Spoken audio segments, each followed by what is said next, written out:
praises to the Most High in Christ. We want to just talk a little bit about uh, um, identity. We're going to show several things that people use to try to prove their identity, but uh, it's still very vague to many Black Americans. I use those terms; those are bywords that have been used to give us an identity, to keep us cut off from our true identity. Okay, and that's the thing. We have so many things that the colonizers and the enemies of God have used, the methods they have used to cut us off from our identity, and to push the narrative that we are Africans. We are from Africa. Black people, they brought us over here. And they say they brought us over here. I just want to be plain. A lot of people are using that term, that scenario, that they brought us over here from Africa, and they don't understand. People don't understand what's really happening, when and where that came from, and why that was promoted to us. Why that was promoted. They brought us here from Africa.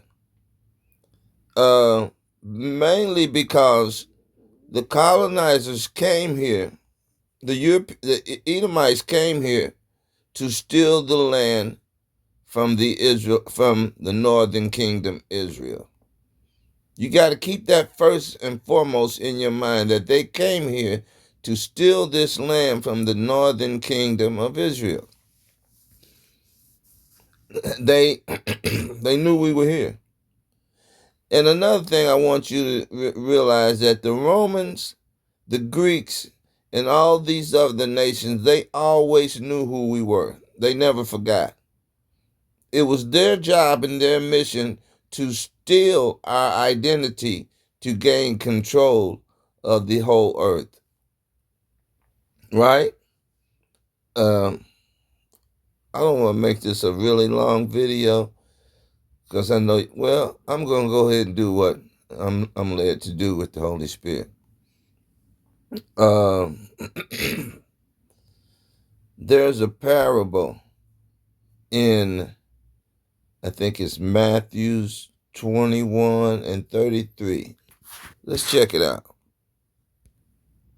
Okay, this parable here in Matthew's 21 and 33, Jesus gave to his disciples, right?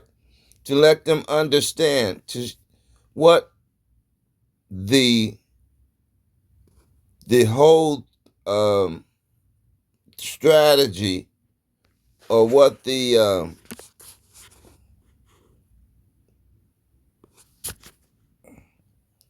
motive and the plan of the enemies of God was, what their whole plan was. And it's laid out here. Excuse me. Their whole motive is laid out here in this parable. How they would cut us off from being a nation, and the reason why they would do it. Jesus didn't just give this parable just for no reason at all, just be throwing out puzzles and riddles. It's not a riddle. It's the parable to help show us what us today and them then, and the people there, the apostles there, the people of God, to help show the motive of the people, the other nations on the earth. They have a motive, and their motive is to, I'm going to show you, their motive is to steal the vineyard. Okay, so Jesus gave the vineyard. That's us, and that's the land that our inheritance which is our inheritance. The earth is our inheritance. Let me show you that right quick. I'm pretty sure you all know that, but let me show you for people that might get on here and don't understand that the earth is the Israelites, the chosen people of God, who we are proclaiming are the black people, the black Americans. Let me show you that right quick. Second Ezra 6, and we'll start at 54. And after these, Adam also, whom thou madest Lord of all thy creatures, of him come we all, and the people also whom thou chosen. All this was all this have I spoken because before thee. All this have I spoken before thee, O Lord, because thou madest the world for our sake. So we see here. Let's just read this 56th verse. As for the other people which also come from Adam, thou hast said that they are nothing, but be like unto spittle, and hast likened the abundance of them unto a drop that falleth from a vessel.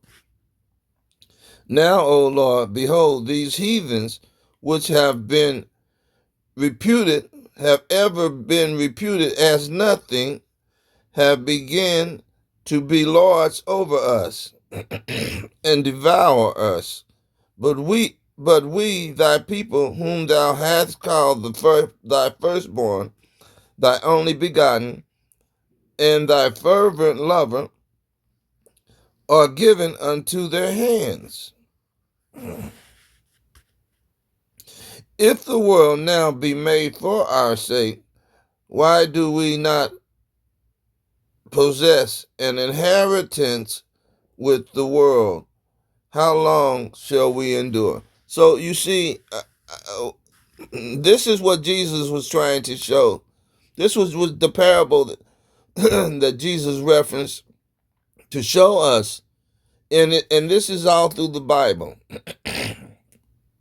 This concept that the other nations are nothing and God is only for his chosen people, and that they would get jealous and um, uh, join together to be enemies against God by overthrowing his people and stealing their inheritance, which is the earth, and putting them in slavery under their feet. And there's a scripture that Baal, the people of the Moabs, one of the prophets told the Moabs that as long as we are obeying God, then they cannot defeat us. But the moment we turn our backs from God, then he will stop fighting for us. So we see here, and let's start. I'm just going to give my, I basically just gave you the breakdown. But we see here, everybody come from Adam. Everybody come from Adam. But God has a chosen people, verse 54. Yet the earth was made for our sake. The world was made for our sake. The world, the earth, okay? The world meaning having our dominion to rule over our own nation, jurisdiction. We were from separated from the other nations. Let me go to that right quick. Well, let me break this down. No, let me go to that right quick. All right. God divided the nations and gave every nation, 18 nations, he gave every nation their inheritance. All right. Let me show you. God divided the people, and he never wanted us to be like they decided to be. The Tower of Babel, in the Tower of Babel, to everybody gathered together in one place controlled by one world government, like America, Babylon is tried to do. When the Most High, verse 8, Deuteronomy 32 and 8, when the Most High divided unto the nations their inheritance, and when he separated the sons of Adam, see that? The sons of Adam, he set bounds of the people according to the number of the children of Israel. For the Lord's portion is his people. Jacob is the lot of his inheritance. God inherited, he considered us as his inheritance. So we see here, let's go back to Second Ezra. Second Ezra is on point, right? It is in canon. It is in context with the original scripture, Deuteronomy, the laws of God, the mind of God. Second Ezra is in context, cohesive with the mind of God from the laws, Mosaic laws. So we're back here breaking down this second Ezra. Okay, he made the world for our sake, and for the other people he divided the sons of Adam. We just read that, which also come from Adam. Thou hast said they are nothing. He divided them and told them, you on your own. You don't. I'm not your God. I'm not your God. Malachi. Let's see. Let's go here first. Malachi 1 and 1. The burden of the word of the Lord to Israel by Malachi. The word of the Lord given to Malachi to give to the children of Israel. I have loved you, saith the Lord. Yet ye say, wherein hast thou loved us? Okay, so they use a lot of the Christian church, all the Christian churches, they use this to prove that you should pay tithes, right? Okay. Wherein I have loved you, said the Lord. Yet ye say, wherein hast thou loved us? And then they read, and then Malachi's telling them, God told him to say, was not Esau Jacob's brother?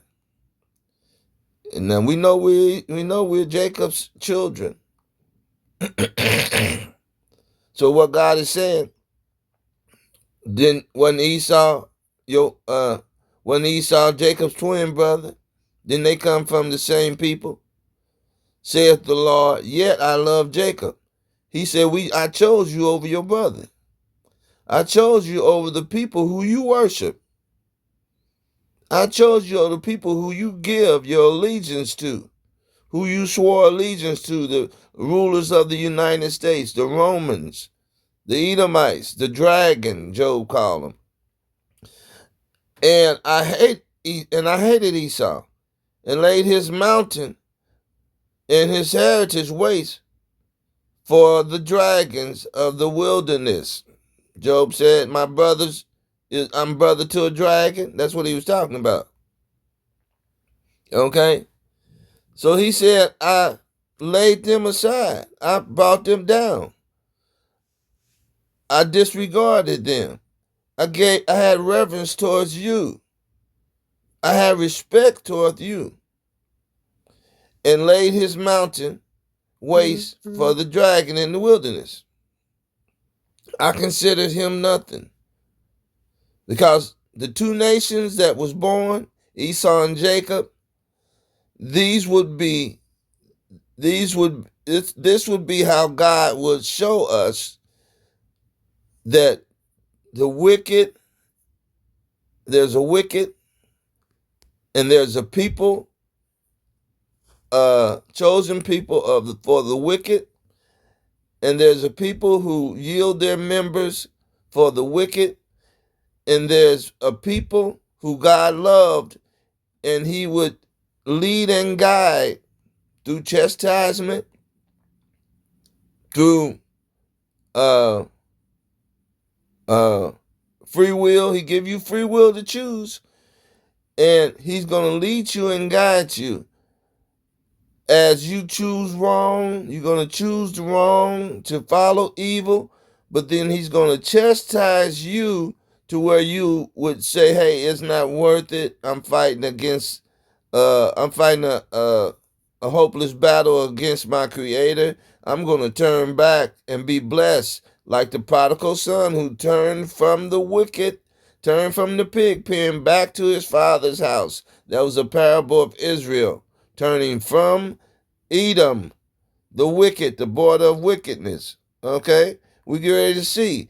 Edom is the border of wicked. He's the chosen people of He's the chosen people of the devil. He's the wicked chosen people. The wicked demon Satan. He's their chosen people. They yield their members to do his bidding on the earth. There's a contrast of good and evil. That's why God injected in his story two nations. Now we know there's many nations, but he chose these two nations to show us uh, his story, to show us his story and what he's all about and what his motive was to create uh, people on the earth, to be gods on the earth. See, this is what a lot of Israelites don't realize, and they try to get rid of free will. But God wanted us to be gods on the earth.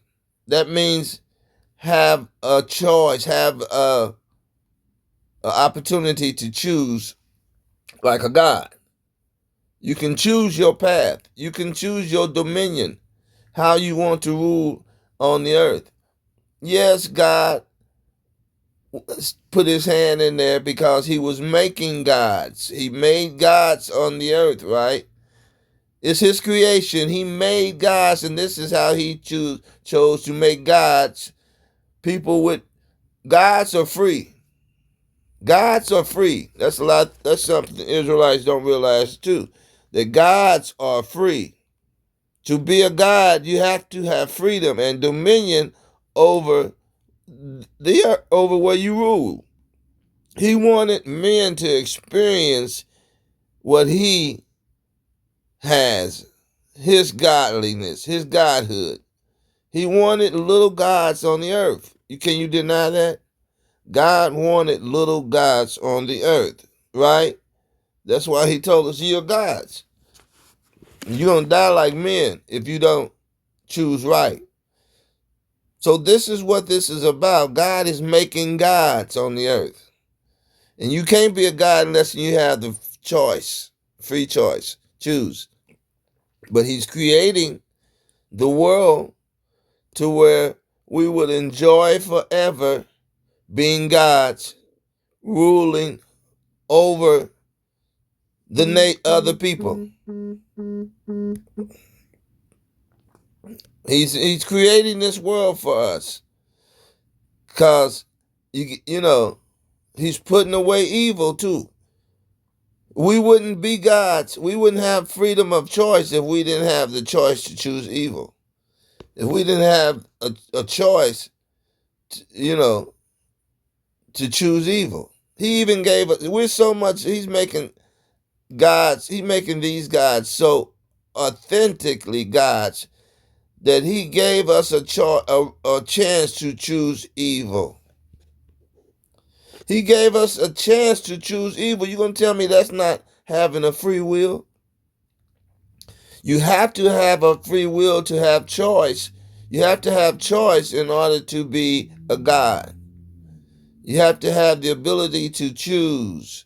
We're not like the angels. We're much more better than the angels because the angels don't have the ability to choose to do God's will or not to do God's will. You see what I mean? You see what God means? Two nations. He got a wicked nation who's going to represent Satan. He did this. He created evil, right? And he created good. But he's making gods. You got to remember, he's making gods.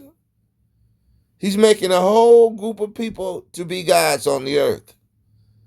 That is the story you need to keep in your mind and in the forefront of your mind before you even start reading the Bible. Before you start reading the Bible, you got to remember that this is God's story. What he is doing is creating gods to rule on the earth. He made man in his own image. He gave them dominion over everything on the earth. Did you read that in let's read that. Okay, we're talking about God giving man dominion over the earth. He made them in his image. That means godly, to be gods, to rule, to have their own domain, to rule, have dominion, and to rule. Let's look at it. Verse Genesis 1 and 27. So God created man in his own image. God is a spirit, so he's talking about his godly image, his characteristics, right? In the image of God created he him, male and female. Man is male and female, but he divided them and made a difference. He gave the male certain masculine characteristics, and he gave the female certain feminine characteristics. And those characteristics, once joined together, can create more male and female, right?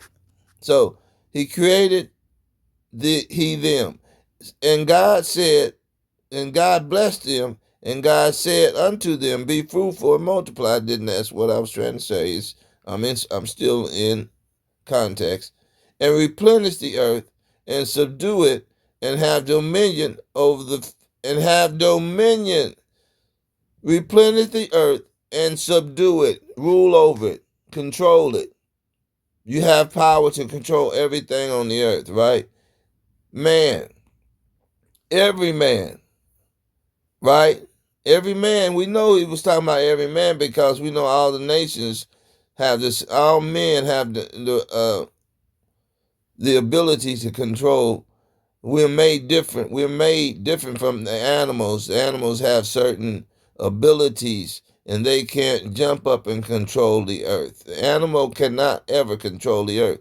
But the human, the man in God's image, to rule, to think, to make tools, to make weapons, to plot, to track, to hunt, to outthink every other creature. Okay? To subdue it and have dominion over the fish of the sea. You can go and you rule the ocean. They can't get up and walk on land. You can get in the water, though. You can fish. You can pull them out. Okay?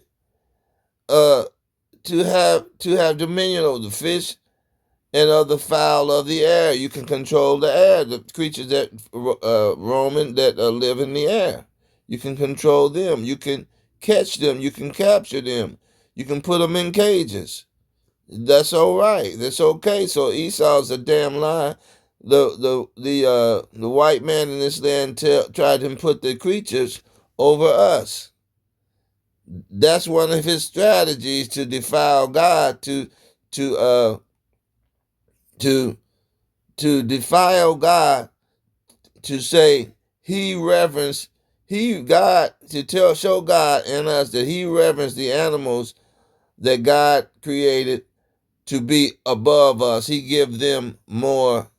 He showed them more love than he showed us. The dog, the lowest creature, he showed him more love than he showed God's chosen people. That's a slap in God's face, man. And even in the early civil rights movement, they made laws that it was illegal for a black man to own a dog, right? For the Israelites to own a dog. Fowls of the air over everything that move up on the face of the earth. Okay, so let's go back here. So we're back here in Malachi. We showed that God was making gods. He started off making gods from the beginning, Genesis 1:27. He was making gods here, right?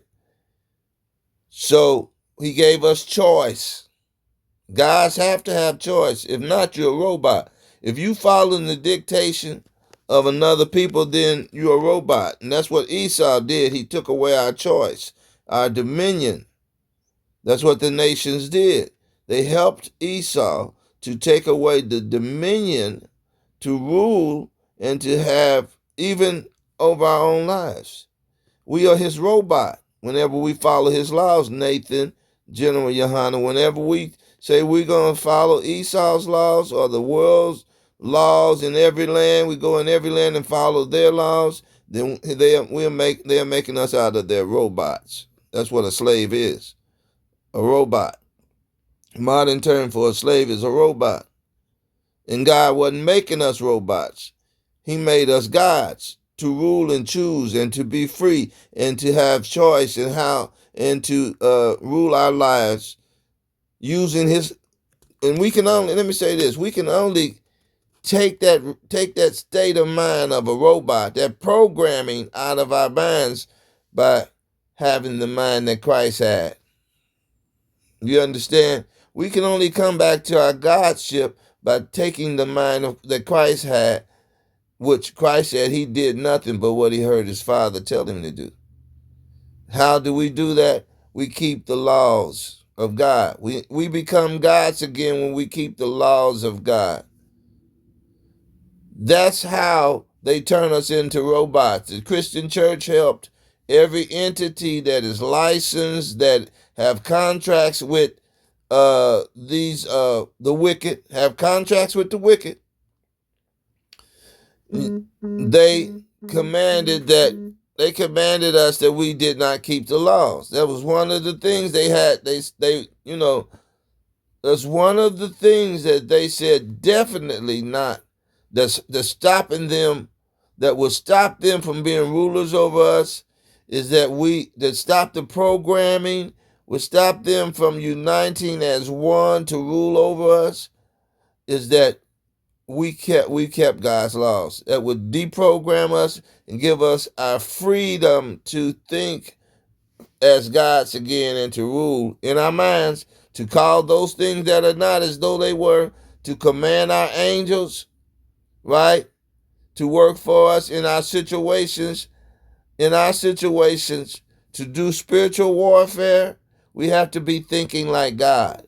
We can't be thinking like Mormons reading out of the Third Testament. We can't be thinking like the book of Enoch. We have to be thinking like the first 5 books, like the commandments, like Jesus thought, let this man be in you which was also in Christ Jesus. I must be about my Father's business. Jesus said that at 12 years old. Okay? So, I want to go, I'm going to go show you that these people how they made robots out of us. Now, this is how they made robots out of us.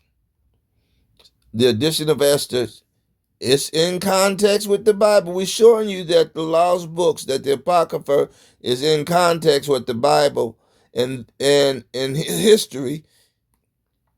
And that's why they took it out, because these are some of the main important books that show you modern history and their crafty counsel and how they tweaked us to make robots out of us. Okay? Edition of Ezra 13 and 4. Declare unto us that all the nations, that in all nations throughout the world, there was scattered as certain malicious people. They call us malicious, right? Just think about that.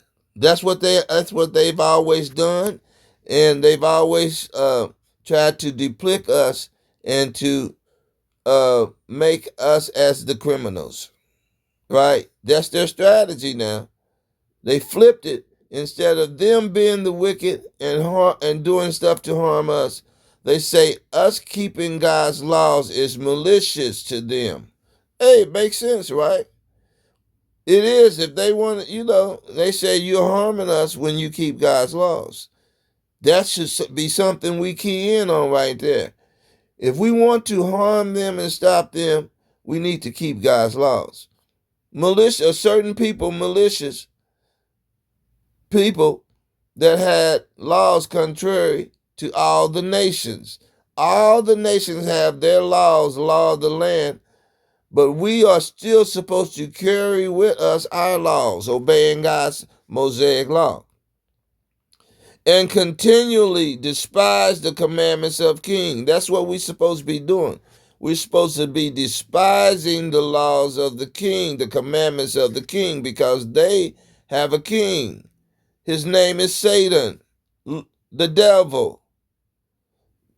They are the chosen people, and their king is the devil, is the wicked. Continually despising the commandment, we should continually in our mind saying, those laws of the land, that their laws, all the nations, their laws, we should despise them and not keep them. Yeah, General Johanna and Nathan, y'all are cowards. Y'all are cowards and y'all are agents. Y'all are agents. All of your captains, your generals, WFI, anybody, any of you camps out there teaching that we're gonna keep you pledge allegiance to be United States citizens, then you have broken your allegiance with God. And he's got to take you and try you to give you your last chances when they take you in captivity and torture you and ask you, now who do you swear your allegiance to? Are you a American citizen, or you denounce your citizenship with Satan? You cancel your contract, or you keeping your contract with us to live? A lot of y'all gonna say, well, I want to live. The world falling down on top of you, and you talk about, I want to live. You got to cancel your contract. Okay, so this is how they make robots now. We can go to First Maccabee and show you the same thing. They despise our laws and us keeping our laws. And it says here, continually despise the commandments of the king, so as the uniting of our kingdom honorably intended by us cannot go forward. When we despise that's why they're falling now, because the Israelites woke up and started keeping the laws. So their kingdom is falling. They can't go forward. We are challenging their jurisdiction when we keep our laws. We saying you don't have jurisdiction over us. We despise your laws. We despise your kingdom. We despise the wicked. We are challenging the wicked. And our angels immediately just start working. That's how the blessings pursue you. The angels just start working for you. They start building that machine back. They start building that godly machine back, that protection, that hedge around you, that strong tower that we're going to read about. I ain't forgot about Matthew 22, 21, and 33. We're going to go back to that. So we're linking all of this up. The making of gods. We started in Genesis to show you God made gods. We went to 2nd Ezra and showed you. You read all down from verse 1 to show you that God sit like the thinker. Like we see that statue of the thinker with the world on his shoulder. And he's thinking with his head in his hand. He's thinking how he's going to make he's writing the script. He's writing the script to make a God. He made the world, the earth. He made that first, right? All the creatures in the earth. Genesis 1 and 1, the light and all of that. Now he's thinking, now I got to write the script out for the people. And in his mind, he said, let there be, and then nothing can change it, right? Everything go forth, and just the word just start, the moving parts of God just start making sure it happen. He put the angels there to make sure we had the Holy Spirit, the wisdom, made sure we had everything we need laid out before us as we start walking. The law is a lamp unto our feet, light unto our pathway. He made sure we are steered in the right directions. Y'all, excuse me, man. Those are robot calls. Robot calls. I get like 100 of them a day. I know those are the Edomites. Those are the devils trying to stop me. But I got that red button phone on there. I can push it and get them out of the way, right? Those are angels. The angels are reconstructing the machine, the godly machine, so they can't go forward. We're challenging their jurisdiction when we publicize, when we get out here and teach the godliness, right? A lot we can get on the street, some of us can't.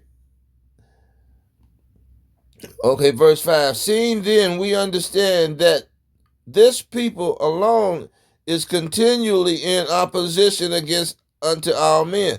This kingdom, the Israelites, we can't keep their laws because we're continually in opposition against their laws, against the commandments of their kings. They see that. You gonna tell me Trump and them didn't see that? You gonna tell me white supremacy didn't appoint Trump to try to make America great again? In other words, to help their kingdom to go forward. And the only way they can do that is stop giving us anything, to cut us off from all resources, from all life-sustaining force. But they think they're cutting us off, but they're cutting themselves off, because the more they cut us off, the more we go to God, the more it stopped their progress from going forward. Now y'all see what's happening now? God has them cutting us off from their nation, from the crumbs under their table, life-sustaining forces.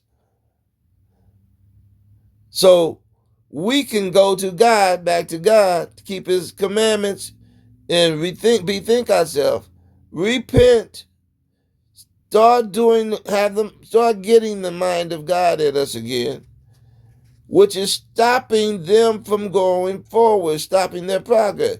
Seeing then we understand that this people alone, nobody else, everybody else is a confederate with us, is joined with us, Psalms 83, the enemies of God. Continue in opposition unto all men. Alone, these people alone, the 1/3, not the 2/3, not all Israel, just the 1/3, just a little bit. Just Gideon, just the little army Gideon had. We are stopping the progress of billions of people. Russia, China, Ishmael, East Indians, Babylon, Greeks in Rome, Syrian. We are stopping the progress of those billions of people. Ammon, Moab, and Ammon. We're stopping their progress by keeping the laws. They can't go forward. They can't unite their kingdom, right? They can't unite against us and force us. I'm gonna show you that, out of the vineyard, force us out of the earth. They want to put us under the earth. They did it in so many different occasions. Black Wall Street, Lanier Lake, Mississippi Devil's Punch Bowl, Indiana, Fountain Square, and all the other Black Wall Streets. When we come up, God got them to push us down. And that's for a reason, too, to stop us from coming up on our own accord, in our own power. Seeing then we understand that this people alone is continually in opposition unto all men. All the men. We are stopping the progress of all the wicked workings.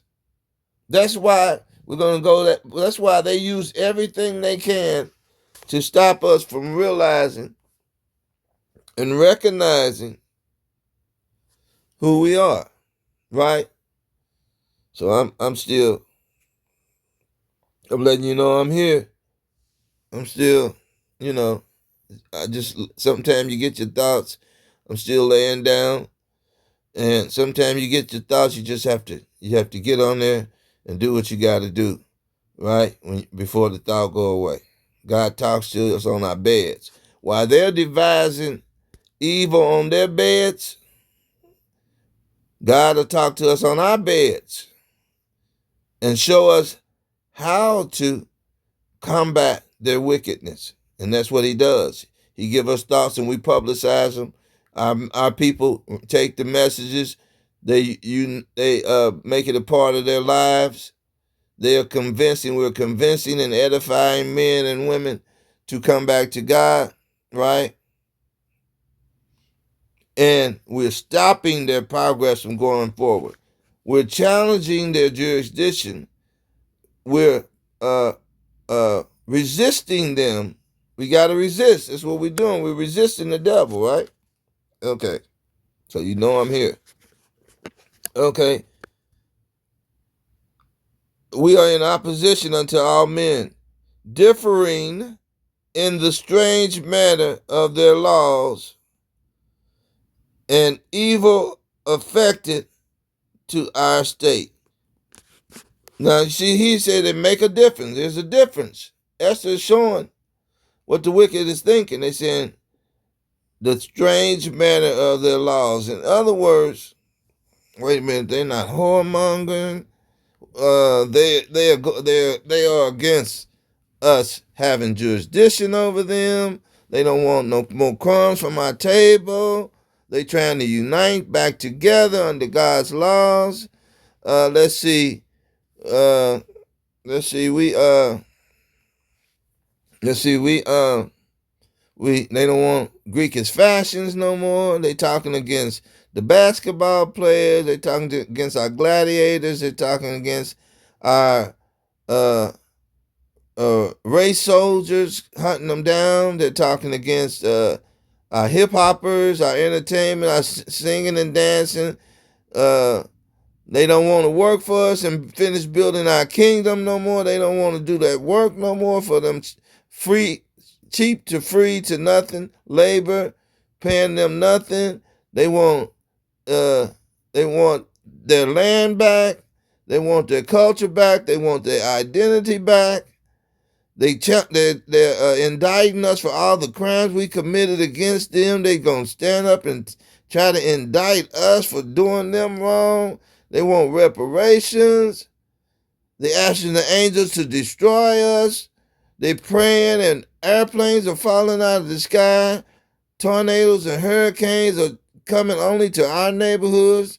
Airplanes dropping down on our military families. We can't even, our military families at home while they at work and they got to worry about airplanes. They making our own pilots, our own people shoot airplanes like missiles into our neighborhoods. You know, they challenging our race soldiers, our Nazi soldiers. They're getting the security teams together and protecting their own neighborhoods in the spirit of Israel. In the spirit of being God's on the earth. They're trying to take their Godship back. They're trying to rule their own self according to by their laws. They're using these laws to put their nation back together. The difference in the differing in they're making a difference. There's evil in their strange manner of their laws. The way they're keeping their laws is forming a difference between them and us. They're teaching our kids who they really are, that they are vessels of evil. They're teaching our kids who they really are. We told them they were the kings and they were white. And God is for them. And their laws are teaching our kids that they are mere vagabonds and fugitives and terrorists. And to go and genocide a nation and take their land is wrong. To have to take dominion and sovereignty over a people's land because you got a bigger gun than them or because they're down and out is wrong. To kill women and kids, innocent women and kids, is wrong. They're making our children hate us and themselves. They're making our children realize that we've been lying to them. They're waking up the world. Woke. They hate wokeness. You're waking up the world that they will see us for who we really are. We're not the gods of the earth. These Israelites are. Our laws are not the true laws of the earth that benefit every nation. No, the Mosaic law is. They can't get blessings from the United States terrorists. They're only going to be, their blessings if they keep God's law. Their God's law, their blessings is not in Santa Claus, the Santa Claus bag and his sleigh, but their blessings is with the chariots and the angels who's going to reestablish them and chase them down and bless them. They don't have to do anything but keep God's laws, and God is going to pursue them with blessings. He's going to put that hedge back around them to where we won't be able to reach them. We won't be able to put that battery in their back. We won't be able to program them to do our bidding and to do everything we tell them to do, because the angels were going to protect them. It says, the manner of the strange manner of their laws and the evil effect of our estate, the evil affected to our estate, working all mischief they can, that our kingdom may not be firmly established. They're calling our laws and us keeping God's laws. They are saying that's mischief against them. We are harming them by doing good, by following God. We are harming them. That's what they call Semitic. They say Semitic. They just pervert everything. They know they're Shemites, but they say they made themselves into Semites, because they don't want nothing to do with God and his laws. This is proof they want nothing to do with God and his laws. Man, we're in the 47 minutes, man. This is going to be a minute here. Y'all can, I got some videos at the end to show you how they're using soul food to tell us we're Africans. They use every method they can to steal our identity. They're using soul food to steal our identity. I'm going to show you that. That said they're working all mischief, keeping all the laws they can, that our kingdom may not be firmly established. They can't seem to get it together, man. That's it. Therefore, we have commanded that all they that are signified in writing unto you by a man who is ordained over the affairs and is next unto us, shall all with their wives and children be utterly destroyed. See that? This is declared in all of their kingdoms, that we be utterly destroyed if we are part of this group of people. And that's what they're trying to do now. Utterly destroyed by the sword of their enemies. Everybody who's an enemy of God is deputized to destroy us. That's what Trump has done right now. We're at the end, y'all. We have to keep these laws. And Jesus told us to get swords to defend ourselves. Defend ourselves against them. He didn't say the angels was going to do that. We got to do something. We got to stand. You got to have faith. You got to make a declaration who you standing for. You standing with God, or you standing with these people? You helping them establish their kingdom, Nate? 501c3, you trying to preserve those taxes? That's their money. I'm fixing to show you a bunch of videos, man, to everybody understand what this thing is about but us. Okay, we're going to finish this up. Okay, It says, let's read verse 6 again. Therefore have we commanded that all they that are signified to have documents in writing unto you by a man. A man, you have document, you signed a document, you got a contract with them, who is ordained over the affairs. Their government, you have their signet on it, the eagle, their stamp. If you are calling yourself a citizen of the United States, if you give them jurisdiction, if you keeping their laws, you swore allegiance to them, General Johanna and Nathan, and all the rest of you guys out here following General Johanna, Nathan, and One West camps instead of following God. You read these scriptures, you still don't have the wisdom to understand what they're saying. Okay, who ordained over the affairs is next to us. You next to us mean you have set them down, and you're sitting down in their council. The Bible said, "Trust not your enemy, and don't sit him down next to you." But they say they set you down next to you. Sat down next to them. What does Psalms 1:1 say? Walk not in the counsel of the ungodly. So it shows you the different positions you get in. Let me go there. Okay, here's what I was talking about. We're just gonna do the first verse.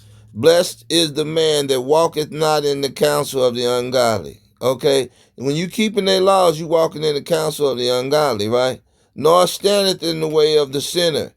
If you know, if you Greek is fashion, entertainment, if they got you operating as a slave, they got their battery in your back.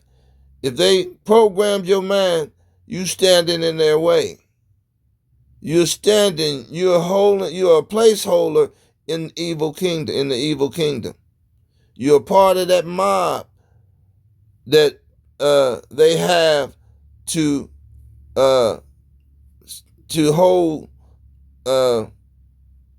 their jurisdiction, their place in their kingdom, in our kingdom. You're standing on the wrong side, standing in the way of the sinner. Blessed, no, you don't stand in the way of sinner, you're going to be blessed. But if you falling if you do. Nor sit in the seat of the scornful, but his delight is in the law of the Lord. You see how this thing all fits together, man? Everything is a linear line all the way through the Bible. That we keep the laws, the Israelites keep the laws, be blessed. And if you don't, you're standing in the kingdom of the wicked, in the same geographical location. It's a mindset. It's a mindset that transfer you into the kingdom of darkness or the kingdom of light. It's how you think. They program you by taking away your brain. The Most High God and His laws is your brain. When you don't keep the law, then you are standing in the... He that turneth away from the law abide in the habitation, in the way of the dead. You automatically, when you stop keeping the law, you automatically you are transferred into the way, standeth in the way of the dead. They are dead. They doomed. They doomed. I don't care how they try to prop Donald Trump up or do whatever they got to do to prop Donald Trump up. These people are dead. All right? I got to plug in. Real quick. Just a second. I got to plug in. This is good. I can't stop. Okay? But his delight is in the law of the Lord, and in his law doeth he meditate day and night. On your bed, when you wake up, you should be getting a message from God. And he shall be like a tree planted by the rivers of water that bring forth his fruit in his season. Don't worry about where you're going to get your food and stuff from when they cut off that wicked, nasty, stinking, dirty, no nourishment having food that they've been pushing on us. That's why we sick and diseased. His leaf also shall not wither, and whosoever he doeth, and whatsoever he doeth shall prosper. The ungodly are not so, but be like the shaft which the wind bloweth away. The ungodly shall not stand in the judgment. We're being judged now. We're in the judgment now, y'all. Y'all know that, right? We're in the judgment now. The ungodly shall not stand in the judgment, nor sinners.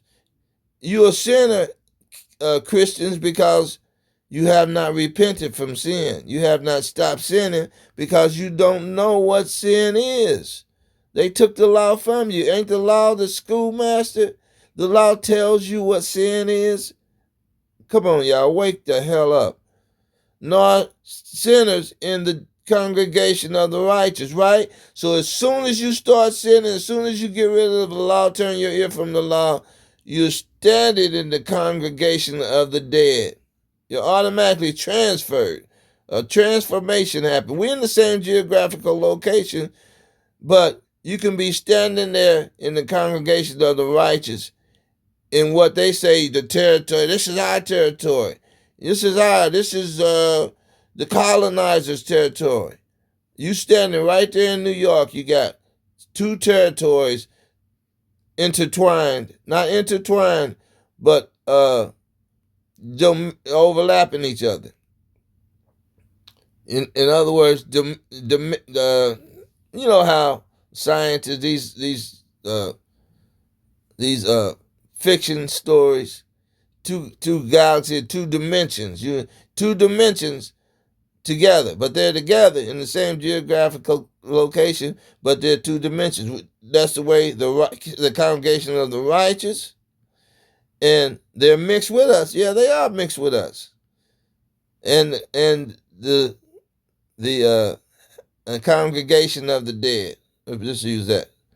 For the Lord knoweth the way of the righteous. He know who you are,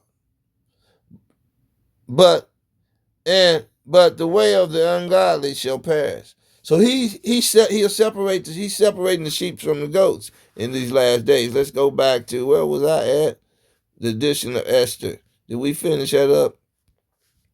Okay. Edition of Esther 13 and what? Okay, let's keep going.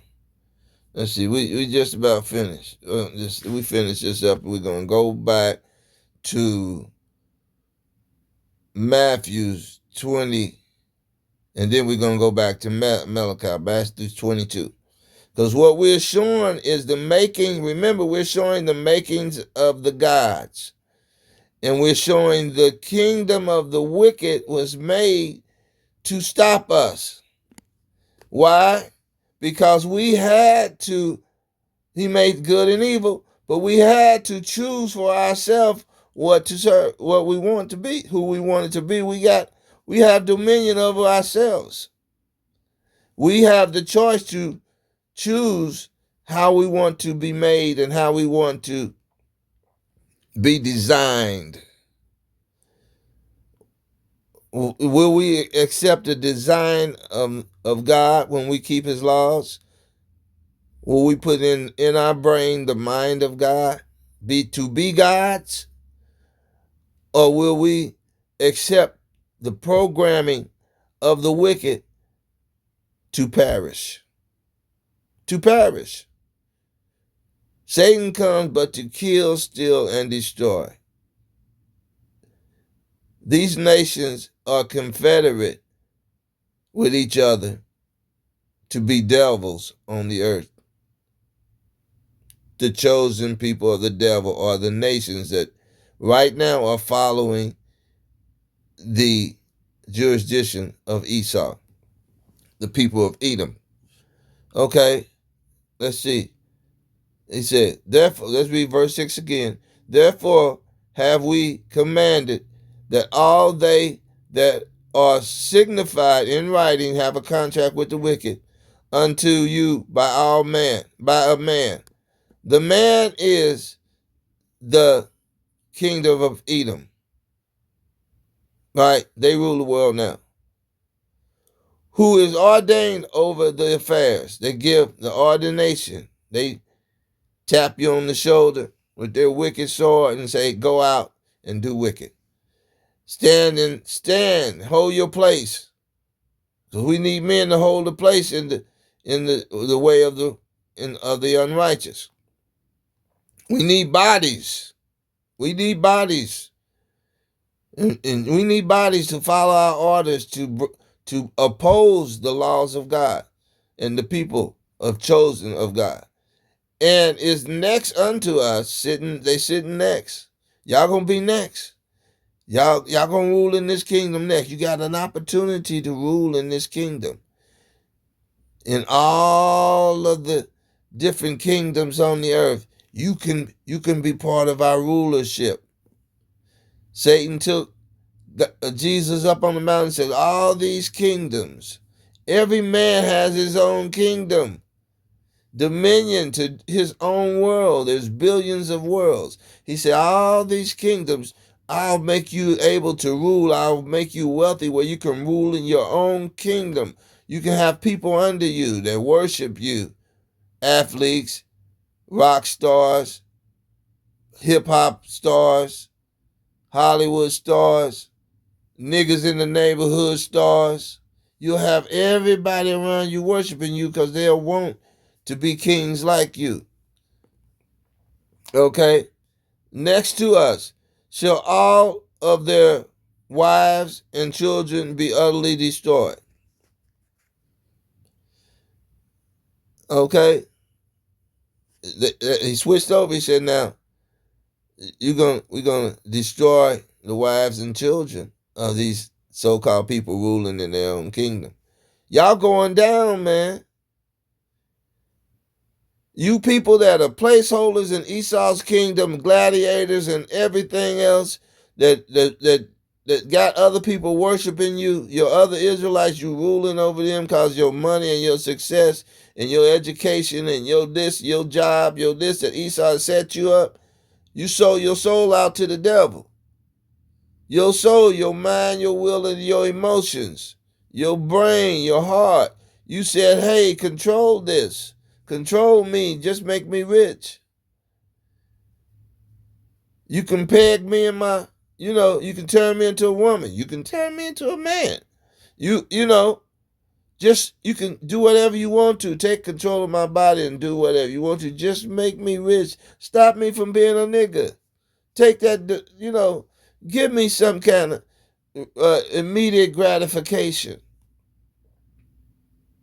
I care about how you look at me. I see myself the way you see me. Not the way God see me, Deuteronomy 7:6. I see myself the way you see me. Great Lord and Master, wicked, evil, Satan, devil, white man, African, whatever. I see myself like the Africans see me. I'm African. I'm Moab. I'm going to marry me a Moab. Or I'm going to marry an Edomite. So maybe I'll have recognition then. I'll have a nation then to be recognized above these wicked, mischief Israelites who follow the laws. Who have nothing to do with them. Okay? Next to us shall all of their wise children be utterly destroyed by the sword of them, of their enemies. They still your enemies. Don't care how they got you set up. They still your enemies. Without all mercy, pity, the 14th day of the 20th month, Adar, of this present year. It happened then, and history repeats itself, right? The devil don't have no new plans. They always, hey, man, they are still using war strategies. They don't have no other strategy to use, man. This is the plan. You say, that was the Old Testament. This is the same plan that all the Edomites, all the nations, since crafty counsel, Psalms 83, all the enemies of God.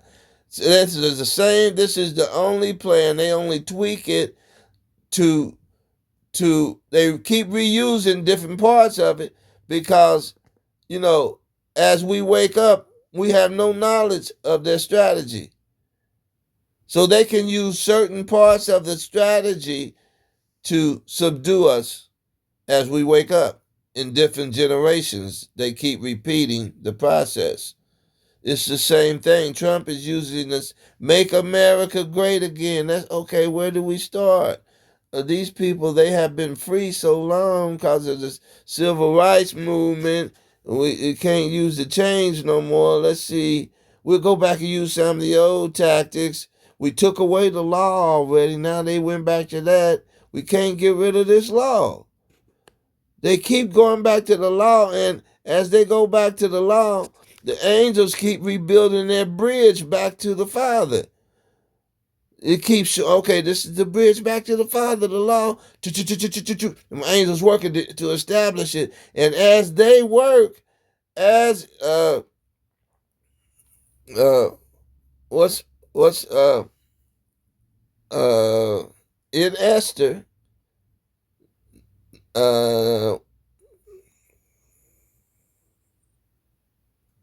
Nehemiah build a wall. You got to build those hedges around us. We got to enforce our kingdom.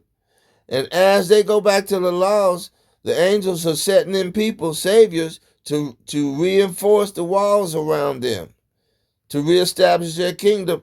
That stop us from working because we can't build our kingdom without them. We don't know what they know. We not in safety if they're not around us and mingling with us. You know, we out in the open, defenseless. We don't have no real gods. We're going to get destroyed by the elements of the earth. The earth is helping them. We don't have any protection unless we are up mingled with them. They stop praying for us, destruction going to come. Them tornadoes after us, wild animals are after us, airplanes are dropping out of the sky, fires. We don't have the band to love each other unless they're around us teaching us how to be human. We start killing each other for the stuff and the kingdoms and positions. We are madmen and women. The nations are crazy. Okay. Verse 7, that they who of old and now also are malicious. We're of old. Everything old. We got to go back to the beginning. Of old means the gods, dominion. We have to get that dominion. Created in the image of God, of old, ancient of days, of old. We create in the image of God. But they malicious against us now. You got to keep remembering they harming us. White supremacy, we got to keep this cohesive. They are harming us when they build their kingdom. And they build their kingdom mean they're going back to their God. That's harming us. You got to remember, this is warfare, what we're teaching you. Being a God on the earth, coming back to the laws of God, is breaking the chains of your captivity of your mind. Okay? The malicious and may in one day with violence go into the grave, and so ever hereafter cause our affair to be well settled without trouble. If we can put them in the grave, then we can control this earth. Now, let's go back to the parable. I'm showing you this is the conspiracy. This is the crafty counsel. And Jesus was showing you how this is their plan. This is the only plan they got. This is the only plan that they have. Man, we way into an hour. All right, let's see. This is the only plan they have. They just keep retweaking it, keep continue to reuse it in every generation, because every generation that's born, they have said if we teach, that's why they separated the men from the household and put the women as the matriarch, because the men will teach their sons and daughters how to be uh, good soldiers, how to be good families, unite the family. If they become united again as family, then we in trouble.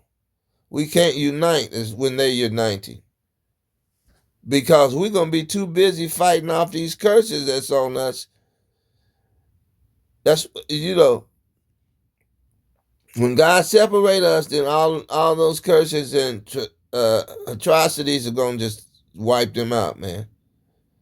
But he got to get us out from among them so he can destroy them. Y'all get it? That's why they keep trying to force us into their politics. They try to keep the police in our neighborhoods. They trying to, they try to act like they don't want you among them, but they want you. They need you to work their jobs. They need you to uh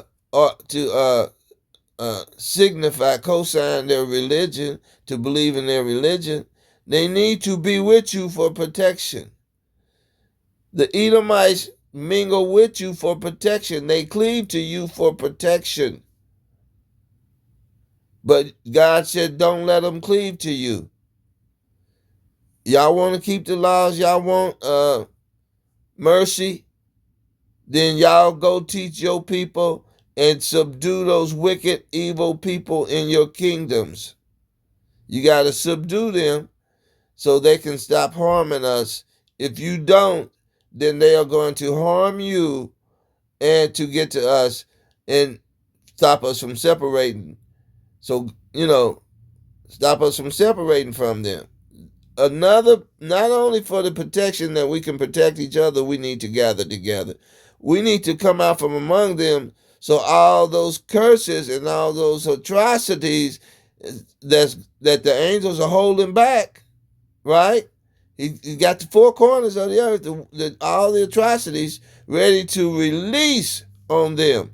But we got to come out from among them. We're not going to be much longer. We just want to show you this parable, and a couple of those videos, some parts in those videos. I got one I really want to show you, and that's going to be it.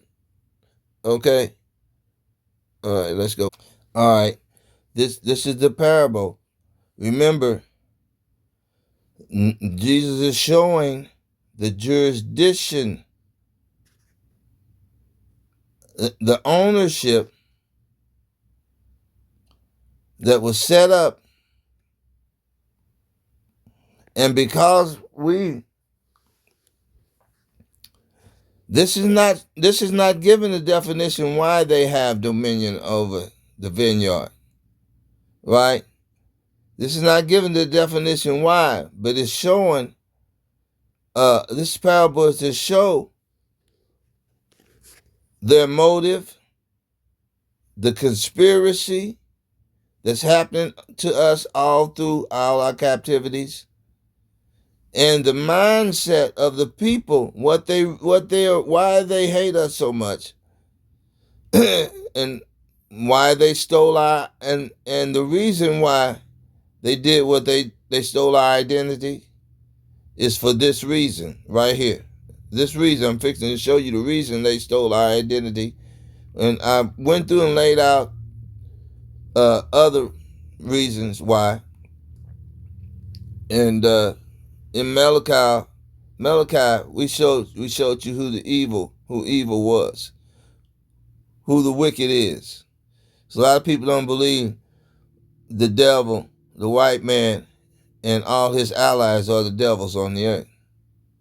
He called them white because, when you say white, that's evidence that they stole our dominion and our identity and our sovereignty all over the earth. That's what this parable is. It's establishing them as white.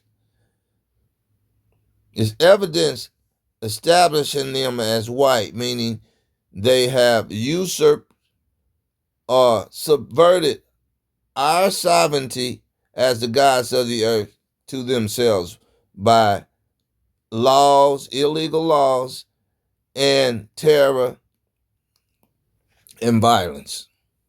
Okay, you got it? Okay, another parable.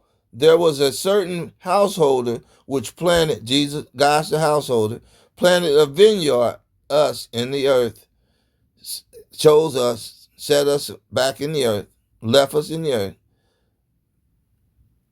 planted a vineyard, hedged around about it. Job, the devil talking to God, Satan talking to God, you set a hedge around them. I can't get to them. And a hedge around about. The vineyard, the hedge round about, the laws or the hedges. And diggeth the winepress. Now the winepress, you know what that is? That's the trials and tribulations that we went through. That was ordained by God. That's God making. That's making God. The winepress is pressing us into God's, molding us. Dig a winepress in it. This was all set in the scenario in God's plan. And build a tower. Angels watching, the eyes of the Lord going to and fro, watching. And let it out to the husbandman. The husbandman are the other nations, those nations that we showed you in 2nd Ezra. Did we miss that? No, we went to 2nd Ezra. We went to 2nd Ezra.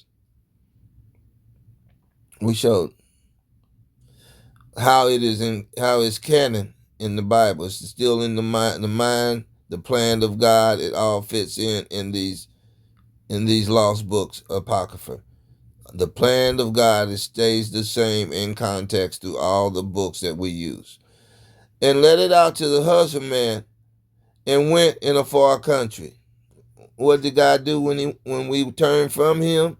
This not telling you there's other parts in the Bible. Here a little, there a little, precept upon precept that tells you what happened to make God go into a far country. Right? To make him turn from us because we turned from him. And when the time of the fruit drew near, now wait a minute, he's starting to wake us up. He did that through all our captivities. Every time it was time to get us out of that captivity, that's the time of the fruit drawing near. And there's an end time of all of this too. It's referring to all of that, to us being released from all those captivities and us being released from the last captivities of the wicked, which is the Edomites' captivity in all the lands that we read about in 2nd Ezra. Okay, and when the time of the fruit drew near, he sent his servant, to the husbandman that they might receive the fruit. That was all the prophets that went out and preached against the wicked, let my people go. That happened more than just in Moses. There was many saviors that went and delivered us from all those captivities that came out. That's his plan. God is saying, that's my plan. When I get ready to deliver you, I send the prophets out first.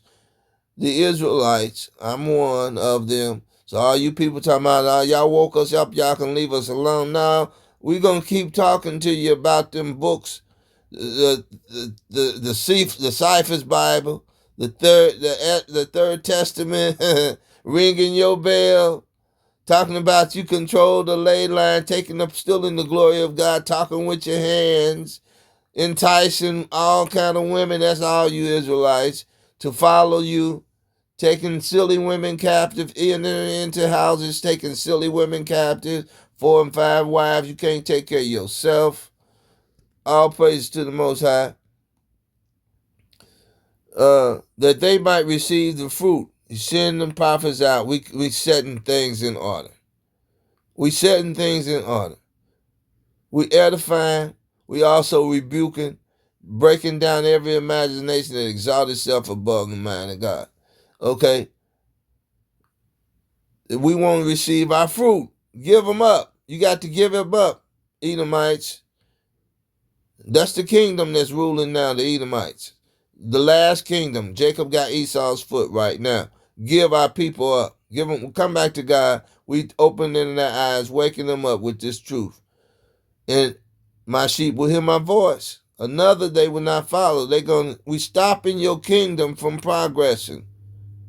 That's how you stop the kingdom from progressing, by keeping these laws and teaching the laws. You stop the enemies from progressing. You challenge their jurisdiction. You are not the gods of the earth. We are.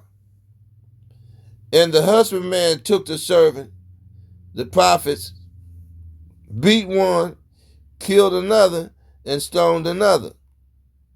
Right? Killed the prophets, chased them away. And God received them up. Come on up. You did your job. You was a martyr. And he sent another servant more, and he sent other servants more than the first one. Okay? He was sending the prophets out, one or two, to the kings of Israel, and they disregarded the prophets. Now he sent 12 out. He sent the prophets out. Elijah had started a school of prophets. He started multiplying the prophets, and they go out. And they teach the people to come back to the Father. Then Jesus came. Let's keep reading. And the husbandman took the servants and beat one and killed another. And he sent out other servants more than the first. And they did unto them likewise. They did that to the apostles. Right? They did that to the apostles. But last of all, he sent them his son, saying, they will reverence my son. Now, this is my son now. This is my son. I placed him in Mary's womb. Y'all don't like the virgin birth, huh? But he said, this is my son. Why didn't he differentiate, separate us, make specific references to sonship if we are all God's sons? No, he said, this is my only begotten son. I know he called Israel his only begotten son, but that's another context. That means he pulled him, he distinguished them from the rest of the world. Now he's distinguishing this son from the sons of Israel, his only begotten son. He distinguished them, although he was made by the seed of David, which was Mary. Mary makes the body. We know that David's seed did not make Jesus Christ. Jesus Christ is the Word of God. Yahweh is the Word of God. So David's seed did not make the spirit of Yahweh. He was already existing before the foundation of the earth. So when it said he made by a woman, he came from the seed of David, means he was birthed out of the seed of David, which was the womb of David's daughter, Mary. It's simple. And when the husbandman saw the son, they said among themselves, this is the heir.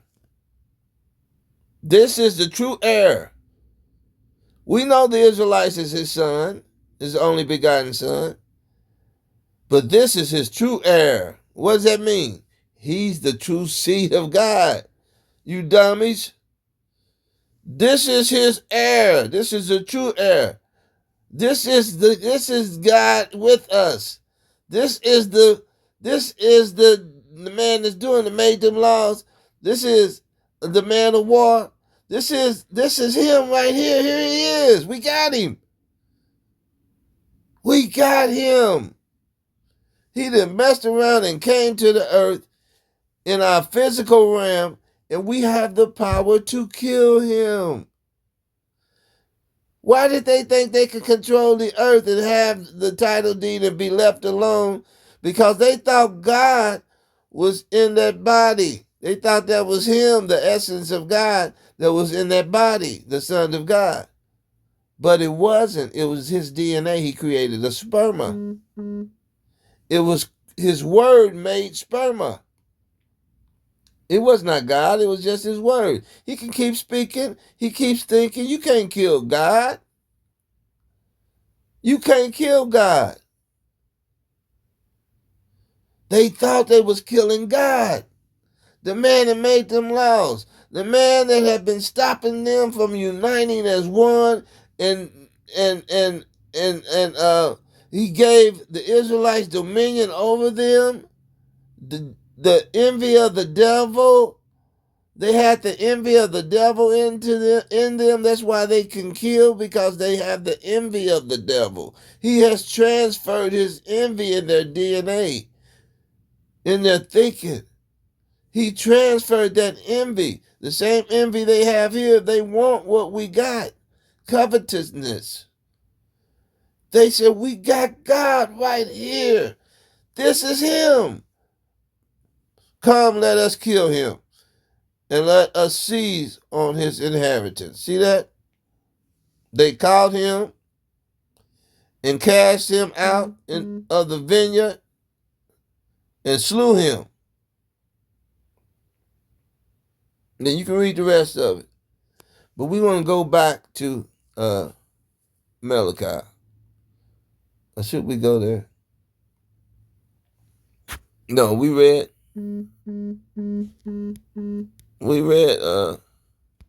Let's go back. So we're back here in Malachi to show you, to finish showing you what these two nations, why these two nations were brought out of Mary. The difference. One is the wicked, and one is the Jacob, who God loved, who God finished designing. He's in the finishing process of Jacob now, designing us to be the true gods of the earth, that the world of Israel shall inherit eternal life, shall live as rulers on the earth forever. Okay? So we know that. I just want to show you a few videos. Let's read verse 4. The dragon, remember Job said, I'm a brother to a dragon. He called these people the dragon, the red dragon. In Revelations, it's talking about Edom. Dragon, the waste of the dragon for the dragon in the wilderness. He laid the mountain of Esau, the nation of the nation of Edom. That's what mountain means, nation. His heritage waste. He laid his mountain, Esau's mountain, which is his descendants, and his heritage waste for the dragons of the wilderness. Now, the dragon of the wilderness is talking about that dragon in Revelations. The wilderness is Babylon, us being in captivity here. Well, they nourished us. He had a purpose for them to nourish us as we suffered our punishment out, our finishing process, the wine press pressing all the impurities out of the gold, burning the fire with the fire, the impurities out, to press us into God's, to force us to make a decision, either to die. Is a scourging in the wilderness. That's what the wilderness out of Egypt is, all represented typologies and metaphors to show us this point. He loved us and he hated Esau. Edom, wherein Edom said, we are impoverished. That's when Job was talking about all the earth got together and chased them out of the earth, because they are the wicked. And they only can bring havoc. That little devil sitting on your shoulder in the cartoon, sitting on the shoulder, whispering in one ear, and then you got the white angel sitting on the other ear, on the other shoulder, whispering in the other ear. You in bad shape with that cartoon. Whoever, they in bad shape with both of those scenarios. But they created that. They created that. We will return and build the desolate places. That's when they came back on the earth, the Renaissance. This is talking about the Renaissance. And this is what they did. They took their design their design and their blueprints from the mountains that they spent 1,000 years in. The bottomless pit. It's called the bottomless pit. They spent 1,000 years during the dark ages just coming down, looking from behind trees, watching to see us. It wasn't enough of them until they built up there, till they saw how we were living. See, this is another thing to show you that the Africans,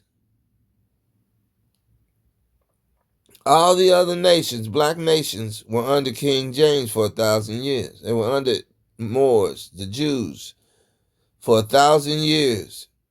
We taught them our ways, our culture. Talk about we don't have no culture. And that's what this last part of the video is going to be about, cultures, about culture, and how they steal our culture and call it their own.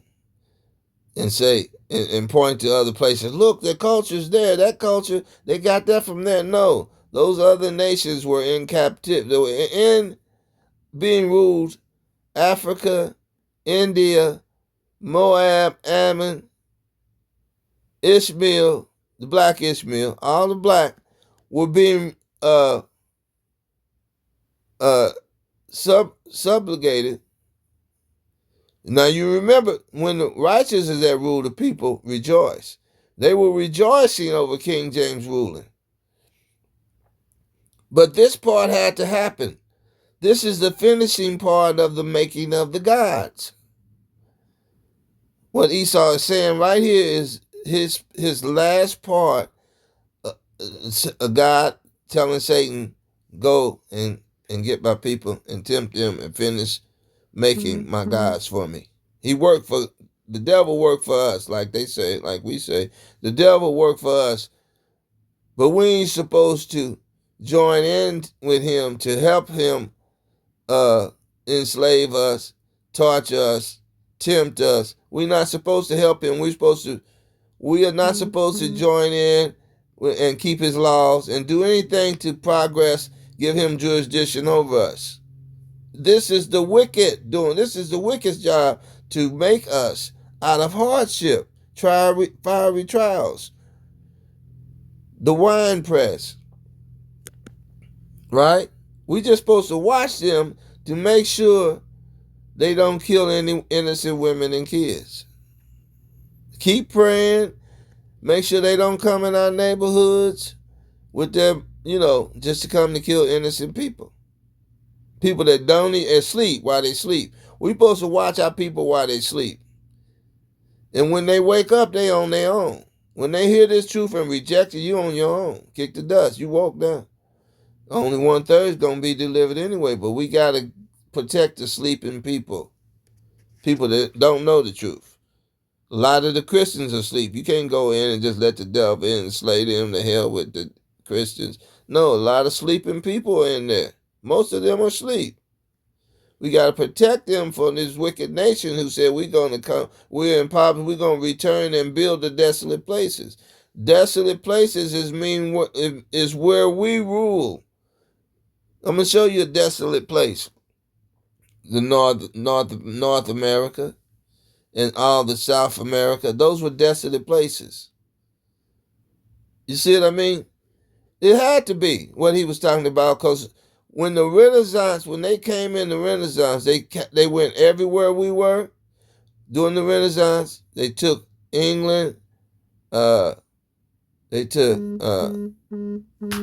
every place that King James ruled and the Moors ruled. They took those places. That's the places they took. Now, there's a whole earth out here. We were everywhere. They had Syria. Why didn't they just go back in their land in Mount Syria and just start living and say, hey, we cool now. But they snuck around, they peeped around trees and hid and watched us until they found out, okay, this is how they live down here. And that's what they have always done. They have learned how to be human from watching us. Because they are the beast of the field. And even the smallest beast, the smallest creature, watch us like a mouse. A mouse will, and a spider, even a spider, they look at you and they watch you and they won't move until they see where you moving to. They won't attack you until you sleep. A mouse will watch you and see, when you going to sleep and he'll run around, eat the crumbs from under your chair while you sleep. You got your feet up, he'll run, you hear you snoring. I'm trying to show you that these people are the most, now they're below all the people on the earth, these people. And even their mulatto children are even lower. Right? Edomites, mulatto children, are lower than the Israelites and even lower than Esau. We see that. All you have to do is look at what's happening in the earth. They are taking their mulatto children, their bastard children, and doing what they want to do with them. Right? They're doing what they want to do with them. We see it happening. The Chinos, they are the Chinese mixed with Edomites, mixed with East Indians and Africans, mixed with Issachar, mixed with Northern Kingdom, mixed with the Northern Kingdom and the Southern Kingdom. The Southern Kingdom and the Northern Kingdom mixed with the black nations during King James, Moab, the Mongoloids. And then the Edomites came in the Renaissance and mixed with those people who were already mixed up. They mixed with the mulatto people, dark-skinned people. That's what y'all think Matthew's 25 and 13, no, 13 and 25, you think that's what it's talking about, the wheat and the tare. It's talking about the dark-skinned mulatto. Well, we mix with these other nations. Yes, it's talking about them too. But then Esau, when he came into rulership, he mixed with them, the slanted-eyed Mongoloids. And they even became more Mongoloidian, more Mongoloidian. They became more mulatto Spanish. And the Mongoloid and the Spanish mixed together and said, we leave our dark-skinned allies, our dark-skinned ancestors alone, and we just gonna mix among ourselves. And they created the Mexicans. They created the Native American Indians, the Mongoloids, who they call now the First Nations, the 5 civilized tribes. The Mexicans, when they just start mixing with white, they're white, just white, white, white. No black women no more. Definitely none of their white women mixed with black men. That was a no-no. It happened in India. They said no. The Indians, they don't, the Mongoloid, the Chinese and Japanese, they don't mix. So they became more distorted.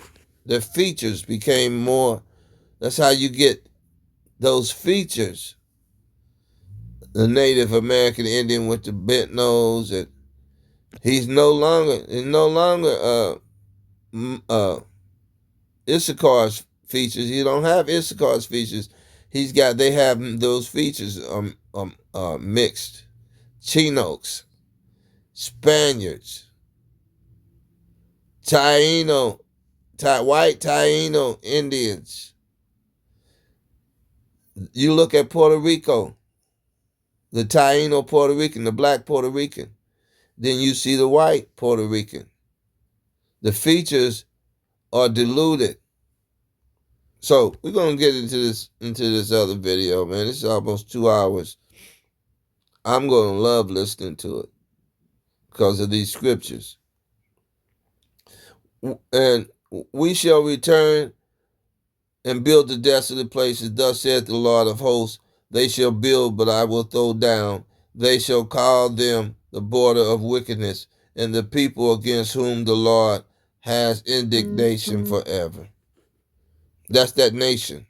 That's that wicked nation he hates, because they are designed to be opposite, oppose God, the enemy of God. That's because he never chastised them. He made them before they, in their mother womb, before they did anything good or bad. He made these particular people, the Edomites, to be the devils on the earth, to be the head rulers of wickedness.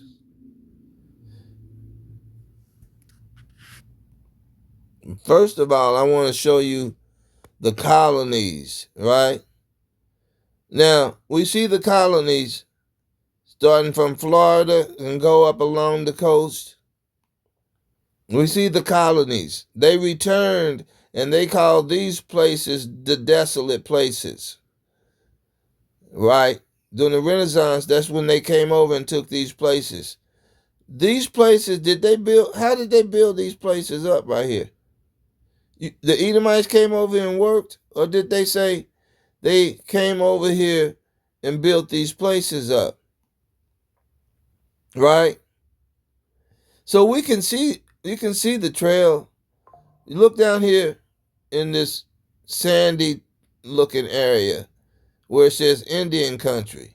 So you mean the Indians, the Northern Kingdom was only in this part of America. This is as far as they got right here, the Northern Kingdom.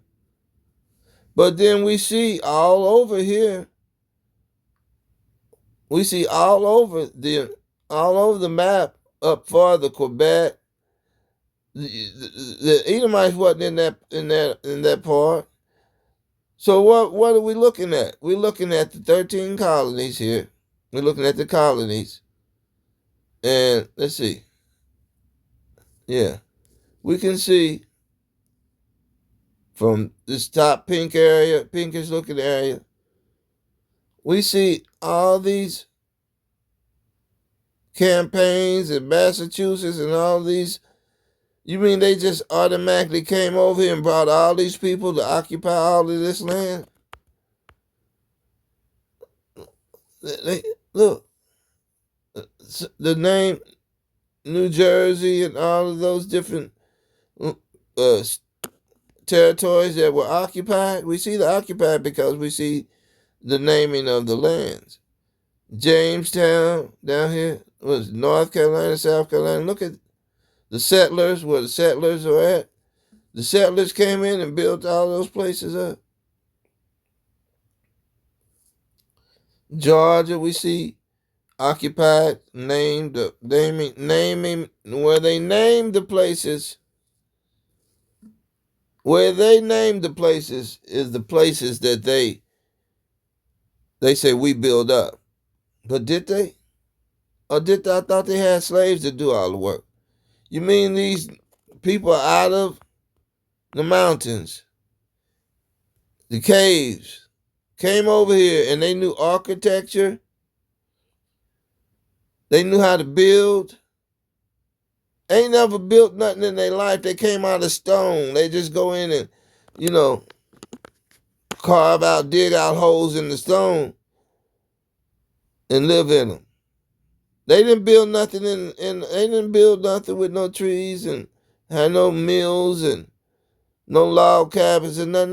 They had never done that. They come fresh out the caves, where their homes were holes in the walls in the mountains. How in the hell you talking about they come over here and build this up right here? They call us and living our life mischief to them. They always reverse it, right? Now, why wouldn't they call what the place where we build and where we live, they call them huts and shithole countries and desolate places to them? To them, these were desolate places. Our houses were like on the ground flat. They came from build up. We're going to build up. Sky rises. Is that what they did? We see the results. They came over here and build up the places. They went up in the air. They like how they like, you know, the inhabitants is high. They like to be up, you know, because they had been used to being in those mountains, living up. And they exalted themselves. They exalt themselves. And that was a physical way to exalt themselves above everybody else. They were acting out what was in their hearts and their mind, build their inhabitants up over everybody else. Like the ego. I mean, come on, man. It's right here in front of you. So they came over here and took what they call desolate. This is ridiculous, but that's the way, only way they got to torture us is call us 1,000,000 times. Right? Anything to aggravate Jacob, to try to keep us off balance. You see, but we still teaching. That's why I'm glad these phone calls are coming through. Because they're gonna look at that and they say, we called him 100 times and he kept teaching. The message, they couldn't stop the message. They couldn't stop. Their progress is stopped. I didn't answer that phone. I'm not bothered by it.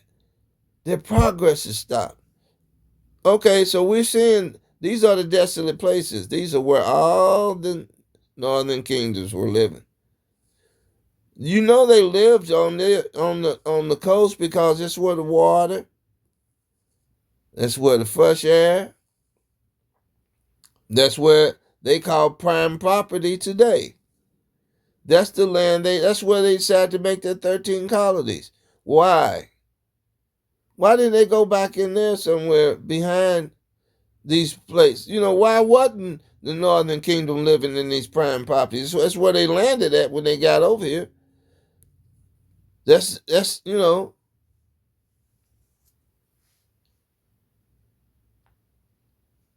that's where everything is grown at, along the coast.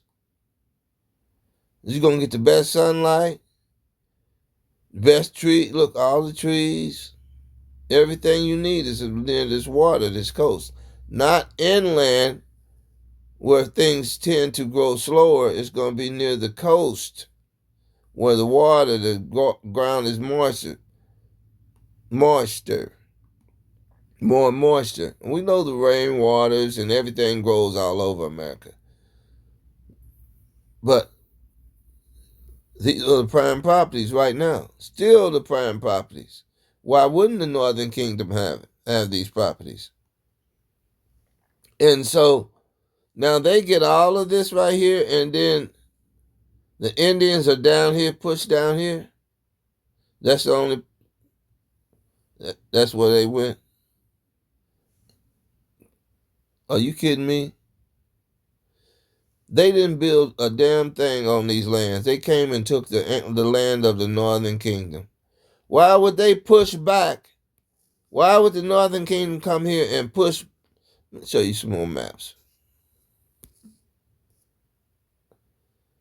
That's the United States right there. Wait a minute. I don't know. I bet that. Let me see. Fair use. That's the United States. You got all these lands, man. You got a few water. You got some water up there. I should have cropped this first.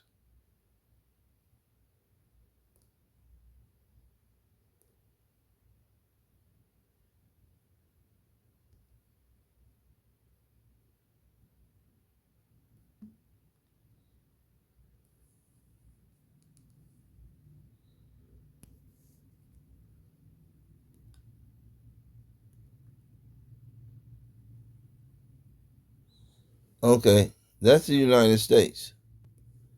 Now, all back here was Louisiana. It's some more maps. Indian reserves. Now, Spain had came back here later, right? This is later. This is much later.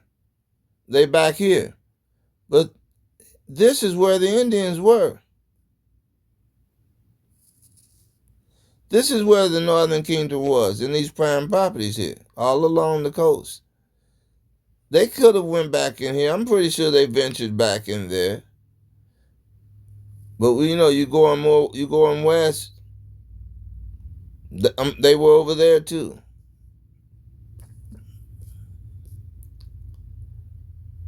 Okay. So what I'm showing you is the prime properties. And if all the natives, you know how many people are along this coastline right now? Millions of people. Millions of people are just along this coastline. And the Northern Kingdom was here 1,000 years or more before Columbus them came. Right? They left at the beginning, at the end of the Syrian captivity, before the Babylonian Empire took us into captivity. They got here before the Babylonian Empire. They left. They left the other side of the world, and they came here. They were here over 1,000 years. Every 20 years in captivity, we have reproduced 2 million people. Just think of how they flourished out of captivity for 1,000 years. Maybe 5 million people every 20 years. You add that up. It'll tell you had over 500 million people in this country, Northern Kingdom. They were not stationary to this one coast. They were all over. They were all over. But they took this and they didn't go farther because look at this big piece of country. They say Indian country. Up here, Quebec, that was Indian country too. In the green, all of that's Indian country. Lake Huron, Michigan.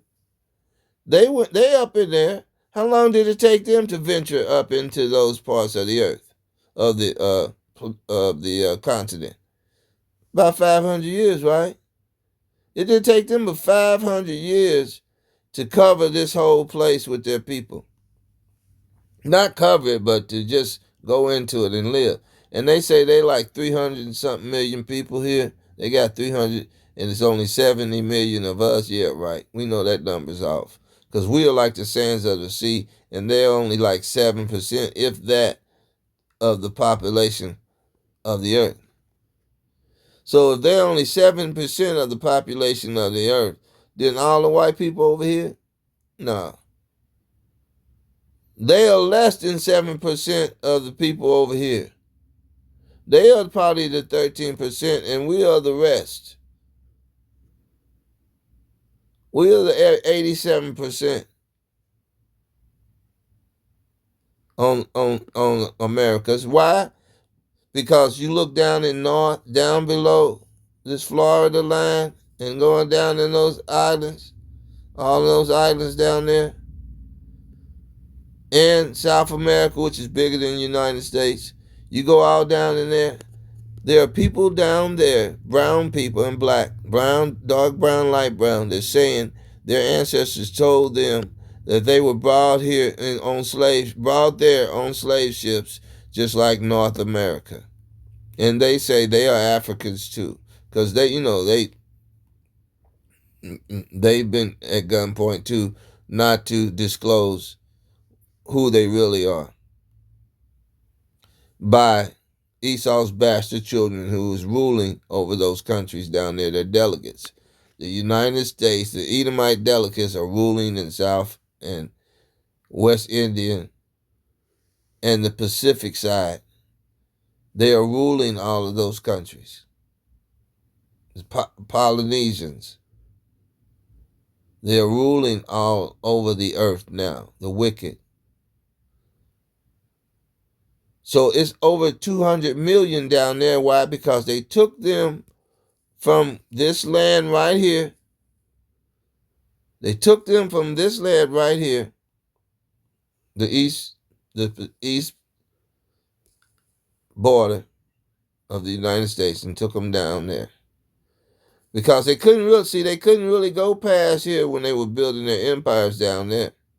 They couldn't go past here and get people because this place right here was fortified. Indian country. All of this, the green and everything was Indian country. They could only advance this East Coast, and you see how they build it up. And then after Gad was overtaken, they kept, having their war against the Indian wars, war against the Indians.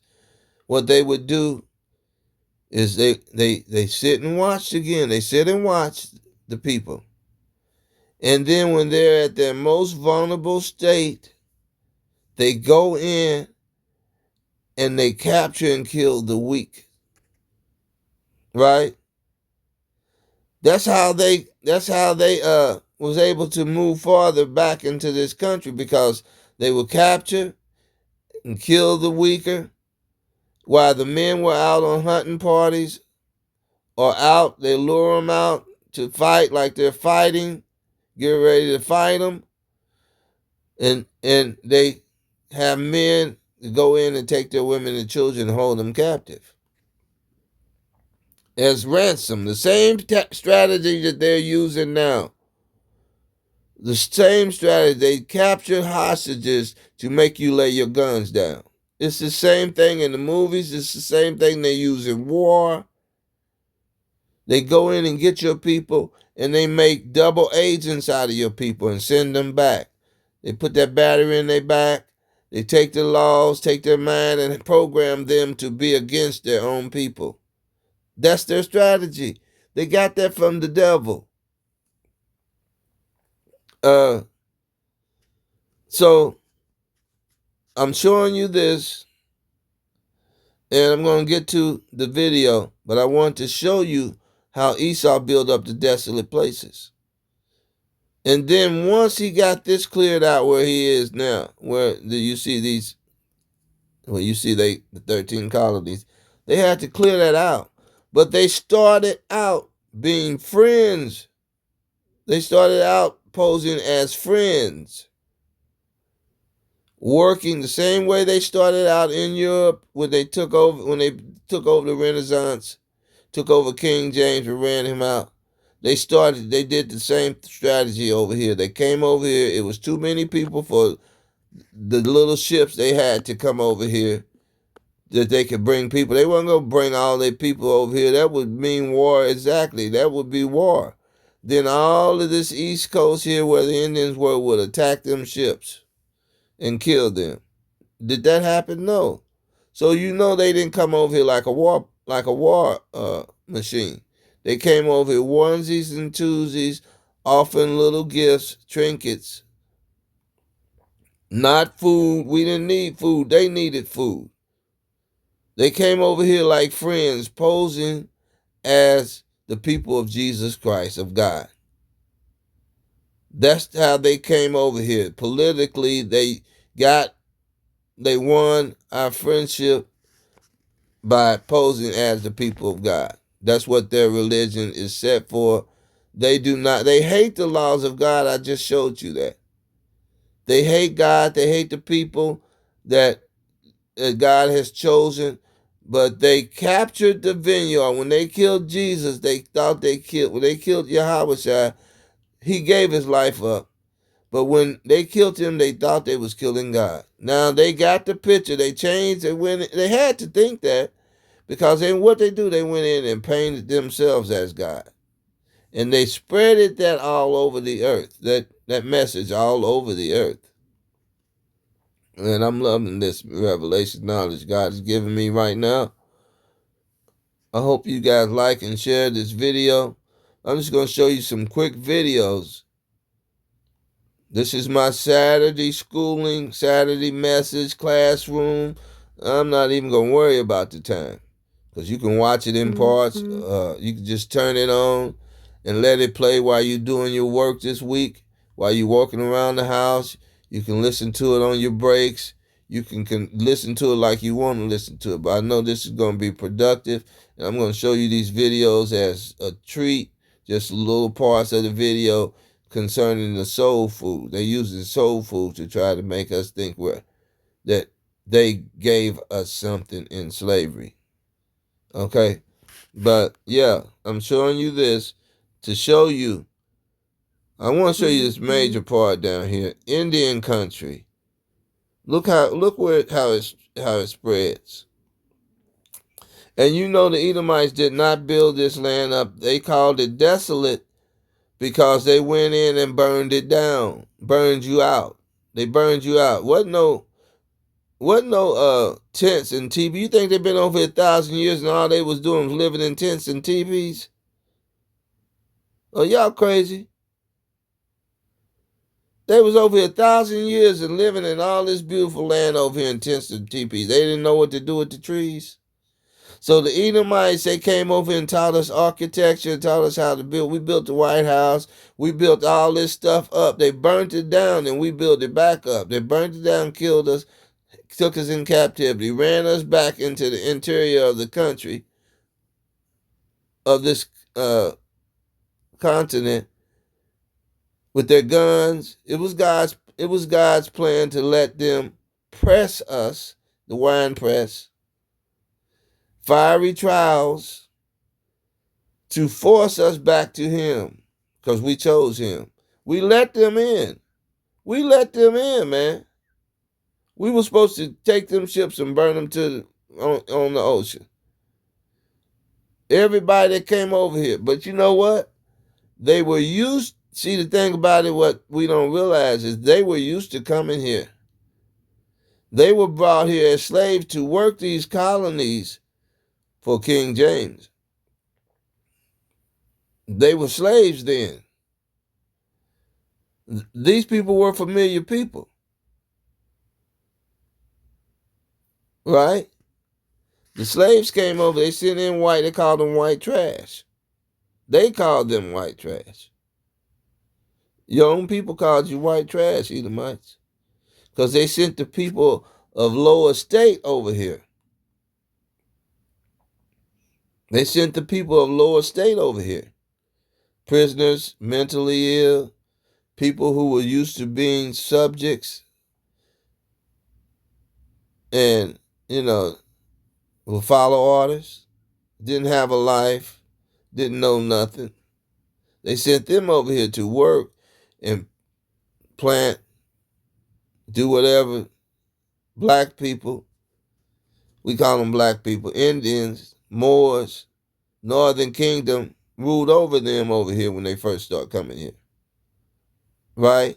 And then they had a agreement with the people here that y'all share what y'all got over here. We had the abundance. Look at this land. We had the abundance. How the hell you gonna say soul food came from Africa? We had the abundance over here. So yeah, we God's people. We're loving people. Yeah, sure, take this stuff. We got so much stuff. Take this stuff. But we know they took that and they went back. They paid the toll. They paid. The people worked here. Some of them stayed here. They had children. The sons of God went into them. But they were still Israelites. Now, you remember, the mother don't dictate the bloodline. But when they came over here, they were looked at as friends. But then Thanksgiving happened. Right? Thanksgiving happened. And Thanksgiving happened all through all of these colonies. Not once a year, but every chance they got. They start taking over the Indians, the northern kingdoms. And before the news could get around, they had captured so many and used them as hostage to control the warriors. God's plan, that they eventually took over this whole continent like that. They're doing it now. That's how they took over the whole continent. They killed the buffalo, killed our food sources. We had to follow the buffalo way. Killed so many buffalo, the buffalo took off and went way into the wilderness. We had to follow. They killed the antelope. They controlled the deer. The deer, Now we was watching them. They had, we had to watch them. They had our people hostage. Mm-hmm. We lay our guns down. We became this slaves, that subjects, they're robots. Okay, I want y'all to listen. I see y'all as I'm African American. He is straight African. How do you see African Americans? I see y'all as slaves. And what makes us slaves? Because you built a nation that controls you. How does it control us? We got NBA, NFL. We running it. They use you as dancers and entertainers. But they paying us $100 million plus. Yeah, but then they own the money. I like that part right there. They own the money. You see what I mean? That's smart. That is smart right there. They own the money. We don't need their money. We use their money. We pay taxes to them for using their money. We are sovereign. We can make our own money just like every little country, Cuba. Every little country makes their own money. That's not the law of God that we have to use their money. We cut them off when we stop using their money. The jobs that we work on for them is technical jobs. If they get rid of us off their technical jobs, we come back to the laws of God. They got rid of the people who picked the fruit. They can't go forward. If they get rid of us, they can't go forward. Because that forced us to come back to separate and not be among them. They can't make it without us. Because the curse is on them, not the blessings. As we come away from them and come back to God, God start building up that bridge back to him again, and the blessings start pursuing us. He built that hedge around us again. We keep the laws. The devil won't be able to, he's going to pull off like he did with Job. I can't touch him. If you consider my servant Job, but for what? You got a hedge around him. I can't convince him to come back to do wrong, to where you won't work in his behalf, where you tear the heads down. I can't. He's protected. That's what they know, and we don't know. They know that. Even the Africans know that. Listen. So the Africans, how y'all see African Americans? Huh? How do Africans see African Americans? Now I know this is a skit, but you see the docile, la la land look on this guy's face, man. He's asking the same question over and over again. Watch his behavior. See y'all honestly as, if you want the truth, we see y'all as our heroes that have given up on themselves. But I know a lot of Americans that see y'all, they be like African booty scratchers.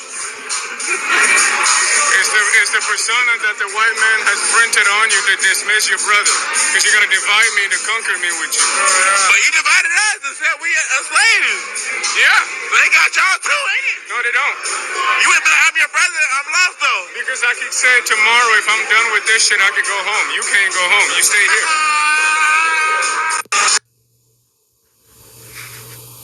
And you see that coon look on his face? I see y'all as I'm African American. He is straight African. How do you see African Americans? I see y'all as slaves. And what makes us slaves? Because you built a nation that controls you. How does it control us? We got NBA, NFL. We running it. They use you as dancers and entertainers. But they paying us $100 million plus. Yeah, but then they own the money. Look, He trying to figure out, what does that mean? Own the money. A lot of us, we had to figure out, what does that mean? How does that hurt us? How does that hurt us when they own the money? We using their money. They are taxing you. You have no other way to bargain. You have no other way to get your resources, because they tell you you have to buy your resources from them with their money. So that means the only way you're going to get your resources, you have to work for them, be a slave for them to get their money. They're going to set the price for your energy. The energy you use when you punch that time clock, is you use that energy, you become a slave most of your life. They give you time to go home and sleep and eat, and one day off, maybe a week. That's Sunday.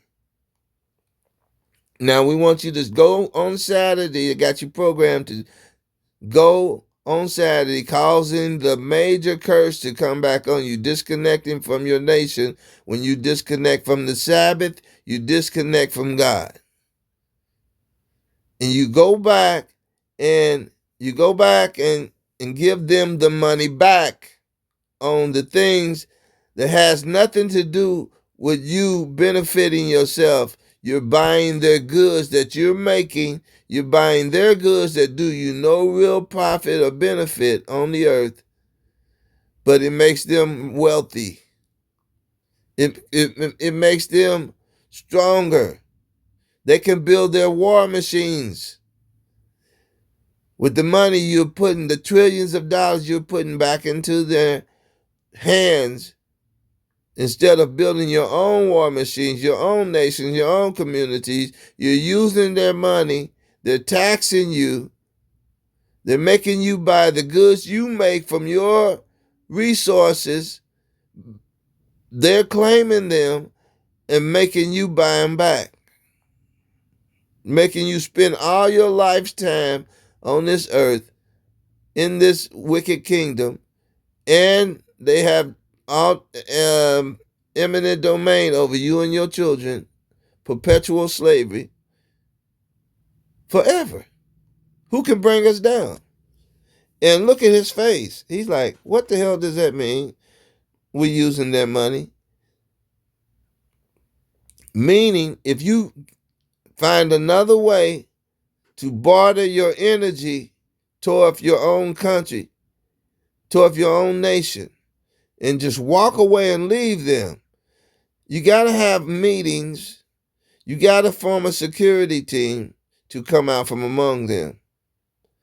How in the hell are you going to do that? When Hosea saw us, we had came out from among them, gathered together, and it was so many of us they couldn't even number us, and they could not even make themselves think of having war with us to force us to come back. And the best thing that could happen to us right now is that Donald Trump is forcing us to think outside of their government. Think of them no longer as our allies. We see them as who they are. Well, they know that. Critical race theory, we know who they are. They are the devils on the earth. They are our enemies. God has made that plain to us through his prophets on the streets, teaching us who we are. We know who everybody is and what position they play in opposition to us and God. So what else can they do but pretend that we don't want y'all no more? Get away from us. We taking everything that we got of y'all's, and we ain't letting y'all have it. The earth is full of resources. You got resources in your backyard. Even everything we eat grow in our backyard. Everything we need to eat grows in our backyard, man. Do we need more? Why you think they took all the fruit trees out? All we need to do is gather together with our source to stop them from coming and policing our area. That's all we need to do. They're going to leave. If you in your area and you got a security and police team in your area, the white people are going to leave that live there. They're going to leave. They're going to run to their cities of refuge. We don't have to go in their land, in their areas and take their houses. Their neighborhoods across the track, when they see how strong we are, they're going to get the hell out of there. We can just go in their houses and start living there. God showed us he can change the climate. He's heating up the climate so we won't need heaters and coal and oil to heat. He's going to keep us heated by day, heated by night, and cool by day. He did that in the desert for when they came out of Egypt. He's going to provide everything we need. Let's keep watching. So the Africans, how y'all see African Americans? Huh? How do Africans see African Americans? We see y'all honestly as, if you want the truth, we see y'all as our heroes that have given up on themselves. But I know a lot of Americans that see y'all, they be like African booty scratchers. It's the persona that the white man has printed on you to dismiss your brother. Because you're gonna see. They turned us into clowns and stuff, name calling and belittling each other. That's what he said to personas. He meant they turned us into fighting each other and calling each other names and looking, one-upping each other, proving our success by looking at our brothers and saying, I got a better car than you, I got this better than you. Instead of looking at the white man and the Edomite saying, hey, you got our stuff. We're gonna stop fighting and measuring ourselves against each other and start uniting to come off the bottom of the totem pole by not participating in your government anymore. We're telling you have no jurisdiction in our communities, and we're going to set up security teams. If you come anywhere near us yelling war calls and violent war taunts and anything, protests and talking about you ain't did nothing wrong, we're going to show you did something wrong. You came over here messing with us. Get back across the line. Stay in the lines. The whites, stay in the line, in your line. Stay in your lane. We don't want you. You can't come around us no more. We ain't trying to be around you. We separate ourselves from you. And that's what's happening now. And the Most High is going to protect us. That's going to be the only way we can gather up for these last days. There's going to be race war. It's going to happen. They are not going to win. The Most High is going to unarm them. And no way they can beat us in hand-to-hand combat. They have to have everything. Guns in the skies, guns in the water, guns on the ground. They need those guns. They can't defeat us with their hands. Okay? And he's going to disarm them. Let's keep watching. We're going to look at the soul food deal here. Divide me to conquer me with you. But you divided us and said we are slaves. Yeah. But they got y'all too, ain't it? No, they don't. You ain't been having your brother. I'm lost though. Because I could say tomorrow, if I'm done with this shit, I could go home. You can't go home. You stay here.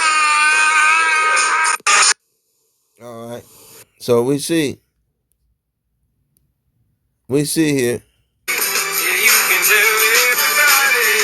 Go ahead and tell everybody. Well, you can tell everybody. Or African Americans are now completely. There's a trend right now where so-called Black Americans or African Americans are now completely ditching their African roots, where some are even claiming that their lineage never came through Africa at all, or that the transatlantic slave trade never took place. Now let's take a short look at just some of the foods Black Americans have always claimed as their own and their origins. And then I'll leave you with a challenge. Yams are African in origin, and yes, there are significant differences between yams and sweet potatoes. Okra is also African in origin, and even to this day is a favorite ingredient in many Southern dishes. Pigeon peas, African in origin. Now, collard greens, the plant, may not be African in origin. However, how they are typically prepared even to this day was first introduced to the New World by African slaves. Watermelon. Okay, and call. See now. See how they're using. See how what he's doing. African slaves. They always interject that in there. First, he started off with the Indian. First, he started off with the picture of the Mongoloid Indian. That was the first. That was the first captivity. That was the first group of people, made up people, mixed people. That was King James' creation. That was the Mongoloid Indian they call in Gad. That was the Mongoloid Indian. I wish I could show you that. Let me show you that again. Right here. That's the Mongoloid Indian. See his hair? You see the East Indian. You see the Mongoloid in his face. Look at his lips. You see the Mongoloid. That's the mulatto Esau created. I mean, King James created. All the people united together. You know, King James wasn't keeping the laws, because if he was, we never would have went into captivity. King James and the people who followed him, they united together like the Tower of Babylon. They started the Tower of Babylon again. Babylon. They started that everybody united as one again. King James started that. The Dark Ages, they were really dark. They did not have any light in them. They were all mingling and together. This is the first terror. The mixed people from the Pacific side. Now, he came from the Pacific side, right? And they spread it. And these people spread it through Issachar. Now, they lighten up. They got lighter. They kept his hair is kind of frizzy. When you look at it, his hair is kind of frizzy on top. African. He had African mixed with him. He had, a ham mixed in there with him. East Indians. The East Indians, don't you see that East Indian in him? You see that Mongoloid eye in him? That Moab, East Indians, and Africans. Moab, East Indian, and Africans. And I can even see in him Ishmael. See, this is the Babylonian look right here.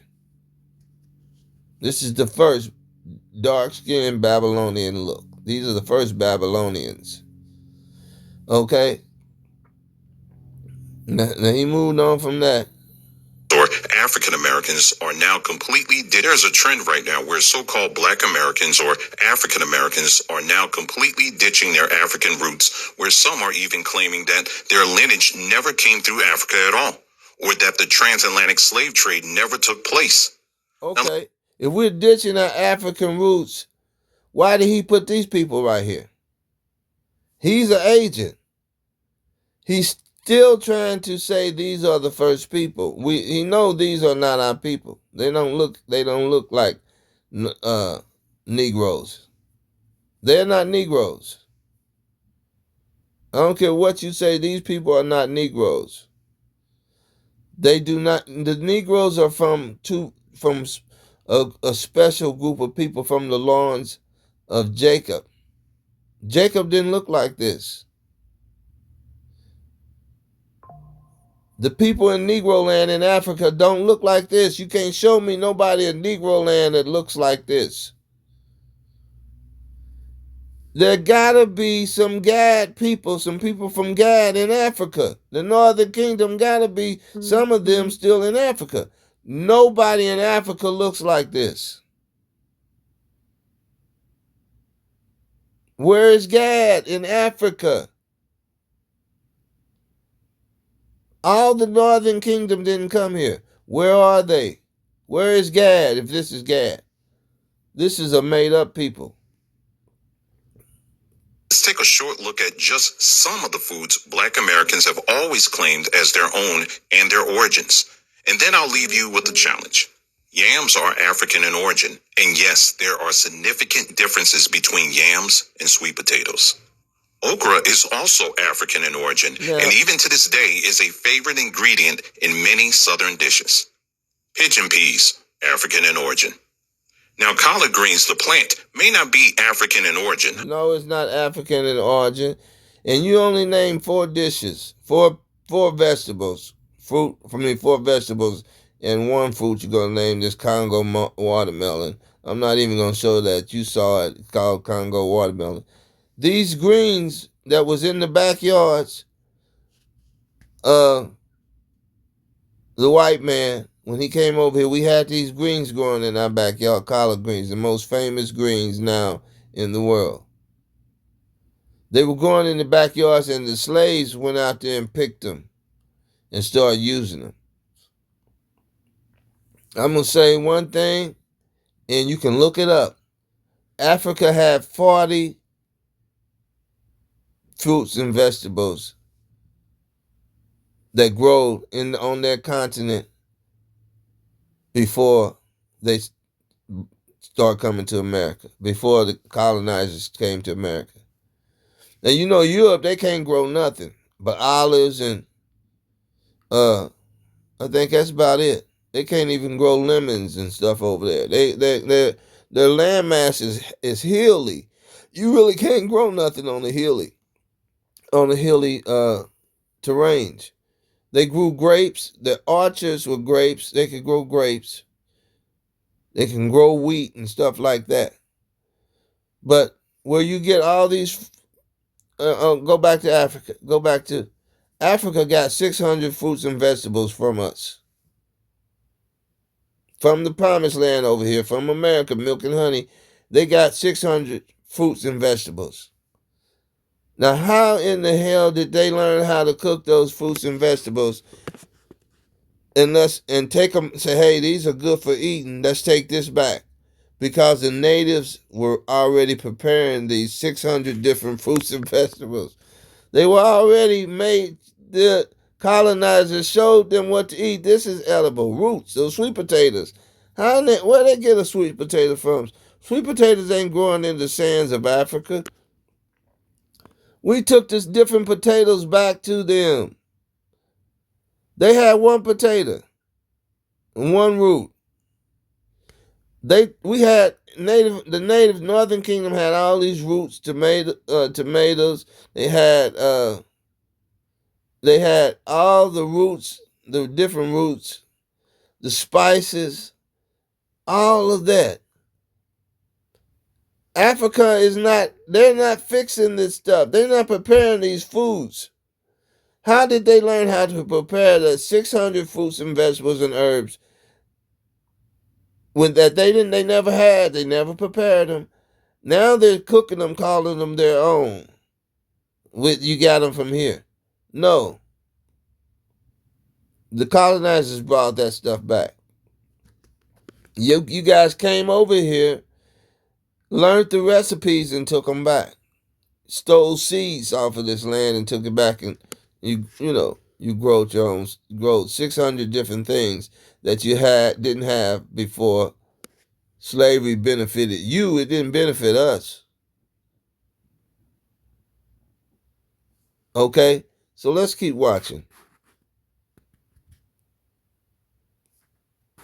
You can tell everybody, go ahead and tell everybody.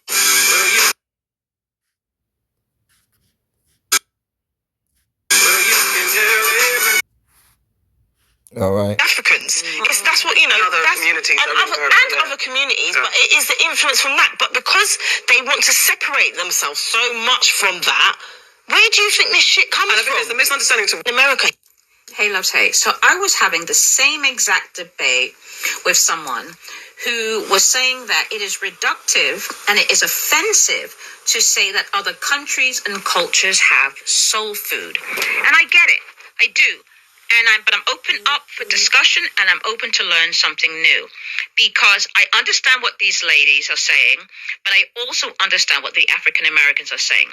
To call everybody's food soul food, the Irish have a soul food, the Ghanaians have a soul food, the Jamaicans have a soul food, whatever, it reduces the sentiment, the beauty of African American soul food, the true term of soul food. See, soul food was born out of struggle, out of subjugation. Okay, all right, that's enough. Now, see how they always use they use every weapon and every tool they can to go back and talk about African Americans, to refer us back to being African Americans, right? Because they want to say they brought that's a trick to steal the jurisdiction and steal our sovereignty from this land. They never talk about us being the northern kingdom of Israel and we were here first. Never. By way of their soul, love and light. Like, even what is American food? If you think about that, it's the influence from the Africans. That's what, you know. So today, we're going to talk about Lionel's voyage to America. Now, the Indians, right? The American Indians, what they ate is very interesting. Now, as you can tell, the ones on the reservations, like I did a video before, there's two different type of Indians, right? That was here before the Europeans, right? The Europeans were naming us Indians, but you had the Asiatic Mongoloids that was fighting against us, and then you had us, the Aboriginals, that had buildings and castles. How do y'all think that we was able to build the doggone White House and all this stuff? Wouldn't they have to have trained us? How do you think we made all those inventions in the 18th century? Now, how could they train us when they never built a damn thing? They came out of those caves. Do you see any houses or anything in the Mount Seir, Petra? No, they dug, like I said, they dug holes in mountains. They were good with, I don't know what they used for tools, but they carved out holes in the mountains and made their little cubby holes, like the eagle. Maybe, God helped them. He needed them. He helped them figure out how to get in them cubby holes. They didn't even know what fire was. They got in those cubby holes and went up to a high altitude and lived like eagles. And you hear what he just said, the Mongoloids? Now, he's running the timeline together, and he's not really showing you the timeline, but it's the exact same story. The cotton gin. People need to use their brains, man. Look at the stuff. You got potatoes. The Indians have several roots which had what they plant, especially potatoes. Look, we used to do yams. Man, we also used to bake. Look, I want y'all to look at this right here. With this kind of earth which they have up the country, the Indians dyed cottons for the hammocks and gowns. I tried a little of it, which upon boiling 2 hours in fair water, turned it red as blood. So, look at that. We was the ones that started all this. The fashion industry come from us, okay? The clothes you wear on your back come from the inventions that we made. Don't forget, the food y'all eating come from the Americas, man. And this was a depiction of the Indians, right? Smoking the tobacco with their gown and their pearls on. Did any of those other Native American Indians, right? Do they wear pearls or gowns? Do they wear their pearls, man? We gave that to them. We gave that to them. We did a little mingling with them, and they sought to remove us. You got mixed ones signing treaties, right? They made a deal with the government to betray us, with the Europeans, and now they're paying the consequences. And it's gonna get worse. Soul food. Now, evidently, that had to be in books somewhere. This brother that ain't listening to me, and I wasn't listening to him to get the fact that the treaties and the sellouts and them being friends with us in order to conquer the lands where they were and to push us farther into the interiors of Ashereth, which is Turtle Island, which is what they call America today, the continent here, the land of the North. Now, she knows nothing about it. I'm going to end it because she knows nothing about what she's talking about. Built Southern cuisine. Soul food is not the same as Southern cuisine. Soul food built Southern cuisine.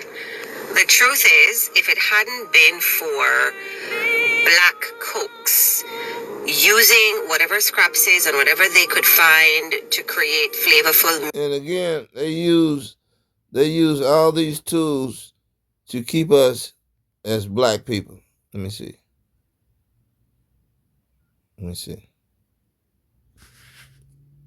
For you never had grits, you never had squash, you never had hominy, gumbo.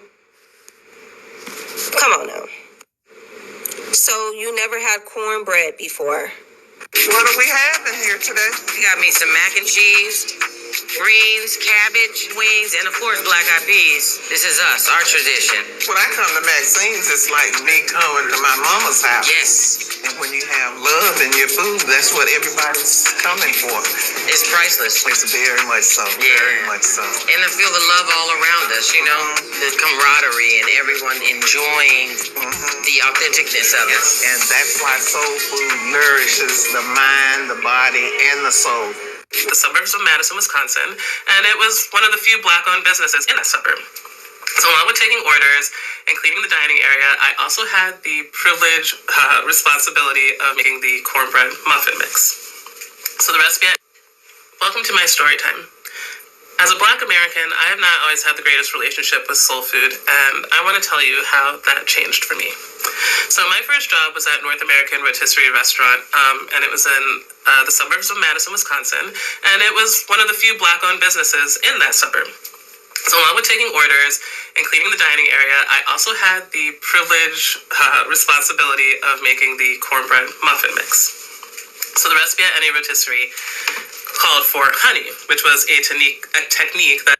So she's telling you about her experience of hating herself in, or where she said she was at Oregon or somewhere like that, and how she started to appreciate her culture when she started living and working around her culture. People, black businesses. Skin color is too dark. And so growing up as a minority, it was hard. The feeling of otherness that comes from looking different, from being treated different from those around me.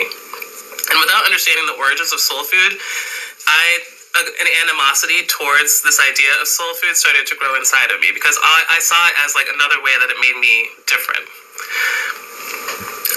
But in The Souls of Black Folk, which was published in 1903 and written by W.E.B. Du Bois, who was also born in Western Massachusetts, he writes about his experiences and how even if he were comfortable in a situation, well-meaning white people would point out his blackness. And so And that's why they are always making movies to remind us how they had us in captivity and how we are beneath them and how they hate us because we are black as shit. They have no melanin in their skin. The sun has destroyed them. God hates them, but they want to reference our skin color to the same color as shit. Where their skin is irritated, it's the same. We can reference their skin tone to rashes, disease, irritation, palsy, infectionness. Okay? There's a lot of things we can do, man. We don't have to get mad because they say, "Oh, you black as shit." Yeah, that's God's love on us.